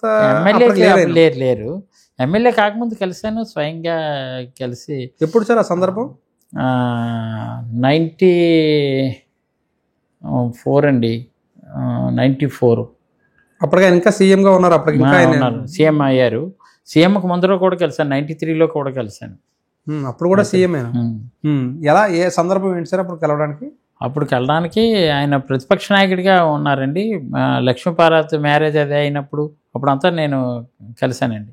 కలిసాక బంజారాహిల్స్ రోడ్ నెంబర్ 13లో. అంటే ఎలా కలిసే అవకాశం దక్కింది ఆయన అసలు? దానికి ఎపిసోడ్ ఏంటి? నేను అప్పటికే అడ్వకేట్గా మా బిఏలు పూర్తి చేసుకొని మీ చేతుల మీదుగా నేను ఇది తీసుకోవాలి పట్ట, నాకు ఇష్టం, మీరంటే చాలా ప్రాణం అని చెప్పి వెళ్ళి. అంటే ఎలా కలిసే అవకాశం ఎలా దక్కింది సార్ అసలు? నేను చాలా మా పివి నరసింహరావుకి వెళ్ళడం కానీ, అప్పుడు రాజీవ్ గాంధీకి వెళ్ళడం కానీ, నేను చొరవ అనమాట. అలా చొరవ తీసుకొని ఏదో రకంగా కలిసేయాలి. రాజీవ్ గాంధీ ఎవరినైనా కలవగలను. కలిసేది కొంచెం కష్టంగా అవుతుంది తప్ప సక్సెస్ అయిపోతాను కలడం. ఎన్టీ రామారావు గారిని ఇంటి దగ్గర కలిసి, ఇంటి దగ్గర బంజారాహిల్స్ రోడ్ నెంబర్ 13లో. ఆయన ముఖ్యమంత్రిగా ఉన్నారు అప్పుడు? అప్పుడు ముఖ్యమంత్రి కాదండి, తర్వాత ముఖ్యమంత్రి అయ్యారు. ఇంకా అదే అంటారు మీరు. ఇక్కడైతే ముఖ్యమంత్రిగా ఉండేటప్పుడు పోలీస్ బెరాక్స్కి వచ్చారు. నేను 87. అప్పుడు ఆయన మీద అన్నలగల అన్న అందరికన్నా మిన్న కోపం సున్నా ఓ నందమూరి తారక రామన్న అనే ఒక కవిత రాసి, పెద్ద కవిత రాసి పట్టుకెళ్ళి ఇచ్చాను. 1869లో ఏదో రాసి మొత్తం అంతా చేస్తే చాలా అప్రిషియేట్ చేసి పోలీసు బెరాక్స్ ఎలాగెళ్ళిపోతుంది, పాస్ లేదు నాకు. అప్పుడు జాయింట్ కలెక్టర్ వాళ్ళ అబ్బాయిని తీసుకొని వస్తున్నాడు ఎత్తుకొని. సార్ ఆయన జాయింట్ కలెక్టర్ అని నాకు తెలియదు సార్, నాకు ఎన్టీ రామారావు గురించి ఒక చార్ట్ రాశానండి. చార్ట్ మీద ఒక రెడ్ రిబ్బన్ కట్టి పట్టుకొని వెళ్ళాను. వెంటనే మీ అబ్బాయిని నాకు ఇవ్వండి సార్, నేను ఎత్తుకుంటాను. తీసుకెళ్ళలేదు పాస్ అంటే, అప్పుడు ఆ 2 పాస్లో తెలియకుండా వాళ్ళ అబ్బాయి పాస్ నాకు ఉపయోగపడిపోయింది. వాళ్ళ అబ్బాయిని ఎత్తుకొని తీసుకెళ్ళిపోయి ఆమె ఆ జాయింట్ కలెక్టర్కి ఇచ్చేసాను. పోలీస్ బ్యారక్స్లో ముందు కూర్చుంటుంటే ఇది చార్ట్ ఇలా పట్టుకొని ఇలా చూపిస్తుంటే, ఇలాగే ఇప్పుడులాగే బ్లాక్ ప్యాంటు, కొంచెం వేరే షర్ట్, వైట్ షర్ట్ ఇలా పట్టుకున్నా. ఇలా చూసే అబ్బాయి ఏంటి అని అన్నారు. నమస్కారం సార్ అంటే, ఏంటంటే ఇది ఇవ్వాలంటే రా అన్నారు. అంటే ఇలా చూస్తే కవిత అంతా ఉంది. అప్పుడు ఆయన ఏంటి సార్? CM, chief minister. అప్పుడు CM, chief minister, police commissioner, వీళ్ళందరూ పక్కన ఉంటే ఏంటంటే శభాష్ బ్రదర్ చదవండి అన్నారు. అంటే పోలీస్ బ్యారక్స్లో చదివాను. అందరి ముందు తెలియకున్నా చదవగానే ఓ పెద్ద గొగ్గులు అయిపోయి. ఏమని చదివారు చెప్పండి ఒకసారి. అదే అన్నలుగా ఎన్నా అందరికన్నా మిన్నా మీ మనసు వెన్నా కోపం సున్నా నందమూరి తారక రామన్న అని చెప్పి ఇంకా మిగిలినంతా చాలా ఇది విశాఖ పునీతమైనటువంటి కలాం తల్లి ముద్దు బిడ్డగా ఈరోజు ఆంధ్రదేశం కాకుండా ప్రపంచ దేశాల అగ్రస్థానంలో ఉన్నటువంటి ఆద్యులు మా కళారంగానికి పూజ్యులు అని చెప్పి చాలా చేశాను. రాజకీయ ప్రక్షాళన చేయడం కోసం వచ్చినటువంటి వైద్యులు డాక్టర్ నందమూరి తారక రామారావు అని ఇవన్నీ రాసి ఇచ్చారు. ఆయనకి చదివి వినిపించారు. ఏమన్నారు సార్ ఆయన అభినందించారు, బాగా అభినందించి ఆయనకి ఎవరో సాల్వ్ వేసింది నా సాల్వ్కి ఎప్పుడు పంపించారు. ఎంత ఏజ్ సార్ మీకు? అప్పుడు నా ఏజ్ డిగ్రీ ఫస్ట్ ఇయర్ అండి. డిగ్రీ చదువుతుండగా వెళ్ళారు అలాగా? First year. అదేనా సార్ ఫస్ట్ టైం? 87 అది అనుకుంటాను. ఫస్ట్ టైం ఆయన కలవడం అదేనా? ఎన్టీ రామారావు ప్రత్యక్షంగా కాదండి. 83 పర్యటనకు వచ్చేటప్పుడు మా ఊరు వచ్చేటప్పుడు ఎన్టీఆర్ అంటే పిచ్చే. అప్పుడు నాటుబండి తీసుకొచ్చి రోడ్డుకి అడ్డుగా పెట్టి 1 రూపీ నోట్స్ దండ పెట్టి వేసాను. వేస్తే చైతన్య రాజు మీదకి ఎక్కించారు. అది ఫస్ట్. అసలు ఆయన్ని మీ ఊరు మీదుగా వెళ్తున్నారు మాడుగుల 82లో వెళ్తే మీరు అడ్డంగా బండి పెట్టేశారు. నాటు బండి పెట్టేసి చేసి ఇలాగానే అప్పుడు మీడియా అది అంత లేదు. అప్పుడు వెంటనే అది ఎక్కిస్తున్నా చిన్న కొంటున్నా అనమాట. 82 అంటే నేను అప్పుడు 7th క్లాస్. వెంటనే రమ్మని కుర్రాడు అంటే ఎత్తుకొని ఇలా ఎక్కించేస్తే ఆయన దండేస్తే చూసి కూర్చో అని అలా మాడుగుల వరకు తీసుకెళ్ళిపోయారు. మాడుగులో మళ్ళీ దించారు. ఇంకా ఆయన అంత పిచ్చి అభిమానం ఎన్టీఆర్ గారు అంటే. ఎన్టీఆర్ అంటే తర్వాత ఇంటి దగ్గర మీరు న్యాయవాది అదే లా చేశారు, LLB చేశారు. పట్టా కథ ఏంటి అంటే ఆయన దగ్గర పుచ్చుకోవాలని ఎందుకు అనుకున్నారు? హైకోర్టు బార్ అసోసియేషన్లో రిజిస్ట్రేషన్ చేసి అది తీసుకెళ్ళి ఆయన చేతుల మీద అయితే మనకు గుర్తింపు ఉంటుంది. నా ఫొటోస్ కూడా ఎక్కడ ఉంటాయి, మీకు పంపిస్తాను. వెంటనే ఆయనకి వెళ్ళి అనగానే అభినందించారు.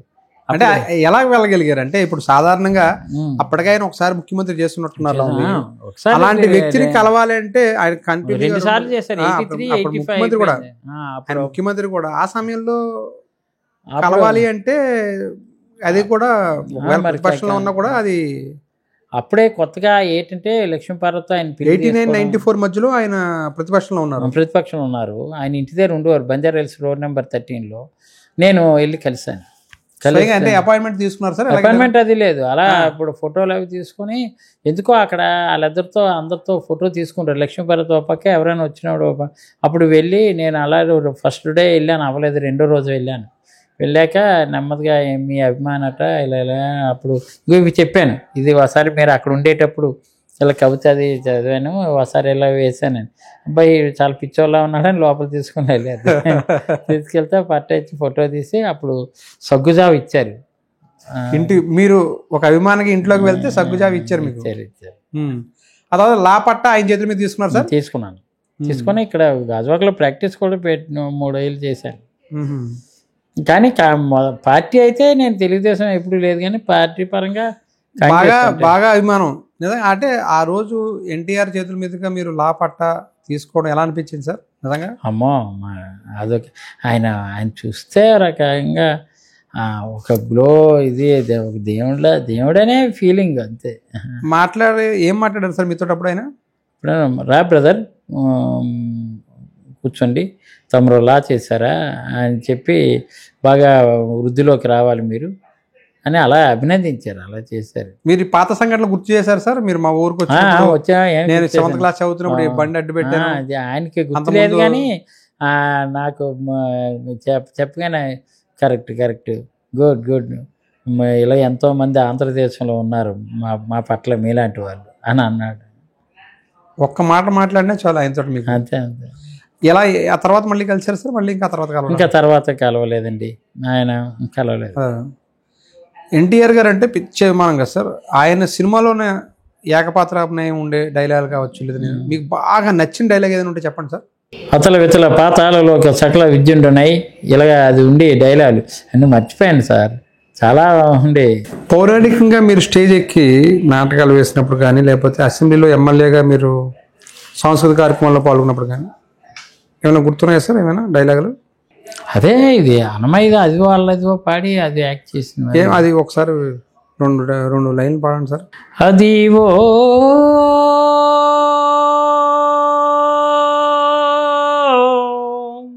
ఓ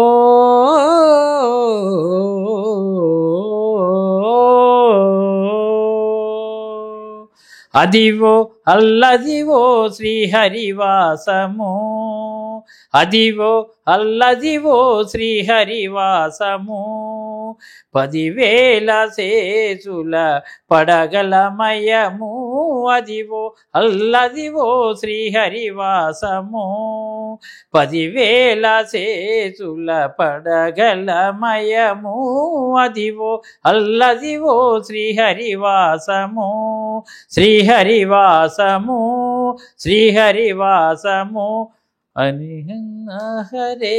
నిజంగా చాలా బాగా, మీ వాయిస్ కూడా చాలా బాగుంది, బాగా పాడుతున్నారు సార్. ఒకవైపున ప్రజల మధ్యలో ఒక రాజకీయ నాయకుడిగా, మరోవైపున మీ ఆశ అభిలాష సాంస్కృతిక కార్యక్రమాలు, పాటలు, కవితలు బ్యాలెన్స్ చేసుకుంటే ఎలా చేస్తారు? ఇప్పటికి కూడా ఒక్కనే ఉండేటప్పుడు అలా ఏదో ఎవ్వని చేదు నించు జగమెవ్వని లోపలుండు లేనమై, ఎవ్వని ఎందుడిందు ఆ పరమేశ్వరుండు ఒక్కండు, ఆది మధ్యాంతంబు ఎవ్వండు, మూల కారణంబు ఎవ్వండు, వానినే ఆత్మభవన్ శరణంబు వేడెదన్, శరణంబు వేడెదన్. అలా అనుకుంటూ కొన్ని ఇలాంటివన్నీ అనుకుంటూ అలా పని చేస్తాను. ఎన్టీఆర్ సినిమాలు అంటే ఏం ఎక్కువ సార్లు చూసిన సినిమా ఏంటి సార్? మీరు బాగా ఎక్కువ సార్లు జగదేకుని కదా.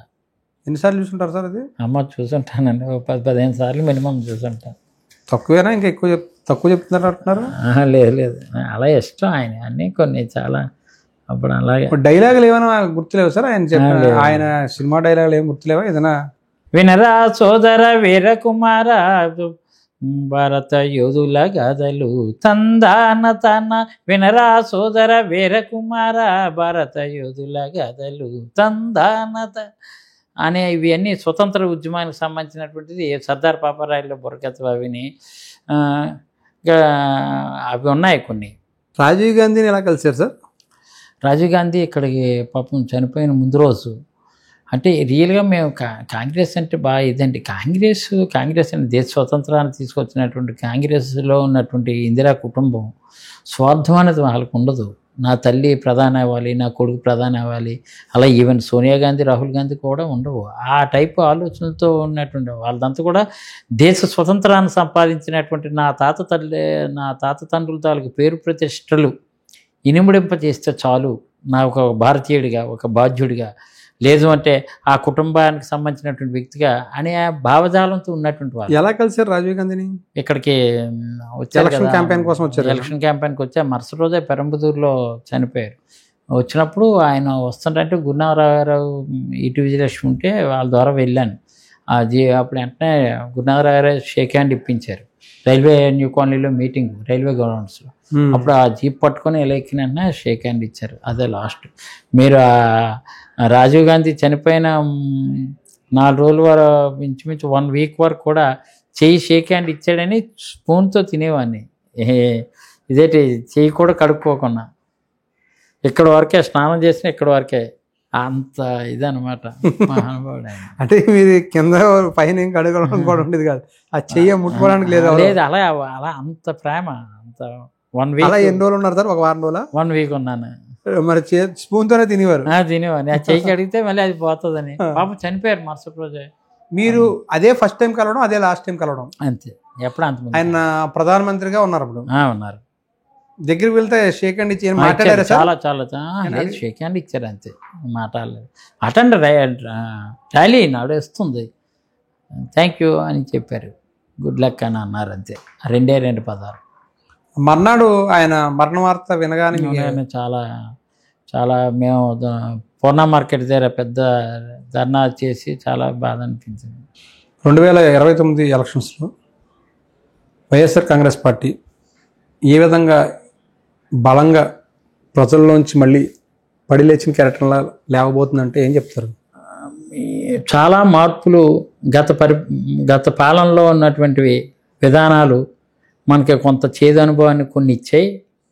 మళ్ళీ ఆ దిశలో అడుగులు వేయకుండా ఇప్పుడు మనం సంస్థాగతమైన నిర్మాణం, వ్యవస్థాపరంగా సంస్థాగతమైన నిర్మాణం చాలా గట్టిగా చేస్తూ ఈరోజు కష్టకాలంలో ఎవరైతే ఏ క్యాడర్ అయితే ఉన్నారో ఆ క్యాడర్ తాలూకు డేటా అంతటిని కూడా మన దగ్గర ఉంచుకుంటూ భవిష్యత్తులో తప్పనిసరిగా కూటమి చేస్తున్నటువంటి లోపాలని ఎత్తి చూపుతూ ఎవరైతే ముందుకు తీసుకెళ్తున్నారో వాళ్ళకి ఫస్ట్ ప్రయారిటీ ఇస్తే మనం మళ్ళీ డెఫినెట్గా మంచి మనం సస్టైన్ అవ్వగలం. గ్యారెంటీ 2029లో మంచి మెజార్టీతో గెలవగలమనే నమ్మకం ప్రతి ఒక్కరిలో కలిగించారు మా నాయకులు జగన్మోహన్ రెడ్డి గారు. ఆ దిశలోనే ఈరోజు ఒక్కొక్కరి మీద ఒక్కొక్క బాధ్యతలు పెట్టారు. గతంలో ఇంత లేదు. ఇప్పుడు ఈరోజు గ్రామ స్థాయి నుంచి గ్రామ యువజన భాగం వైఎస్ఆర్ కాంగ్రెస్ పార్టీ అధ్యక్షులు కానీ, గ్రామ మహిళా విభాగం కానీ, గ్రామ స్టూడెంట్ ఆర్గనైజేషన్ కానీ, గ్రామ సోషల్ మీడియా కానీ, విలేజ్ యూనిట్గా తీసుకొని పెట్టడం, వాళ్ళ కింద 10 మంది ఉండడం. వాళ్ళ తర్వాత నియోజకవర్గ స్థాయి కమిటీలు కూడా ఏర్పాటు చేశారు. మండల స్థాయి కమిటీలు కూడా సేమ్ 10 కమిటీలు మండల స్థాయి కమిటీలు కూడా ఏర్పాటు చేశారు. అలాగే నియోజకవర్గ స్థాయి కమిటీలు వేశారు, అలాగే జిల్లా స్థాయి కమిటీలు వేశారు. ఈరోజు మా నాయకులు ఆయన ఒక బాధ్యతగా నన్ను ఇప్పుడు ఈరోజు పొలిటికల్ అడ్వైజరీ కమిటీ మెంబర్గా నన్ను ఈరోజే అపాయింట్ చేశారు.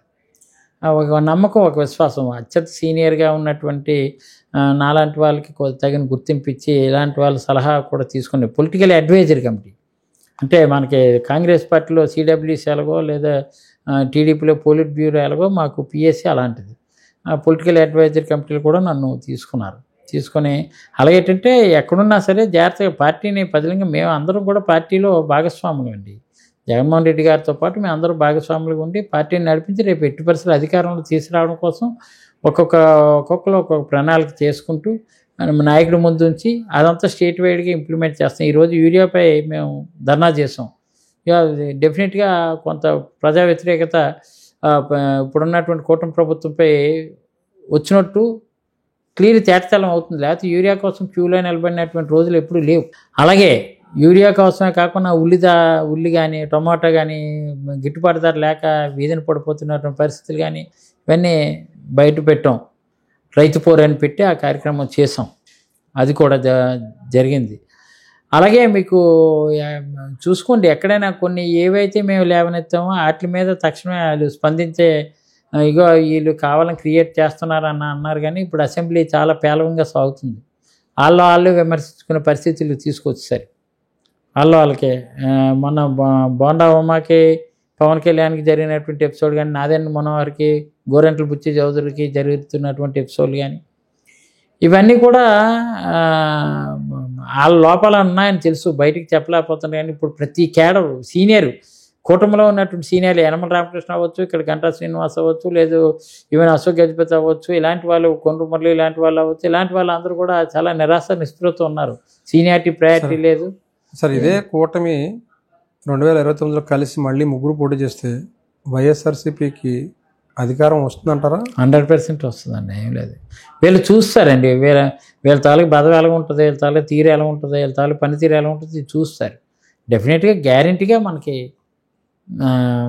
వైఎస్ఆర్ కాంగ్రెస్ పార్టీ అధికారంలోకి వచ్చి తీరుతుంది. జగన్మోహన్ రెడ్డి నాయకత్వంలో గ్యారంటీగా మేము మళ్ళీ రెండోసారి డెఫినెట్గా ఆయన ముఖ్యమంత్రిగా వైఎస్ఆర్ కాంగ్రెస్ పార్టీ అధికారంలో రావడం ఖాయం. అప్పుడైనా మీకు మంత్రి పదవి ఆశించవచ్చు అంటారా? ఈసారి డెఫినెట్గా గుర్తిస్తారన్నది ఉంది, నాకు ఏదో నమ్మకం ఉంది. ఎందుకంటే నాయకుడు కూడా తెలుసు ఎవరు ఎలా ఎఫర్ట్ పెడుతున్నారని. ఈరోజు బాబు సూటి మోసం గ్యారంటీ కార్యక్రమంలో గ్రామాలంటే వెళ్తే అనకూడదు, కానీ స్టేట్లో నేను ఇప్పటికీ 75 పంచాయతీలు చేశాను. మా సార్ నిన్న చెప్పారు కమిటీలు వేసే అర్జెంట్ 75 పంచాయతీలు కూడా కంప్లీట్ చేసింది నేను ఒక్కనే. ఓకే సార్, 2029లో మీకు మంచి గుర్తింపు రావాలని కోరుకుందాం. Thank you very much. మీ విలువైన సమయాన్ని అంతా మాకు కేటాయించారు.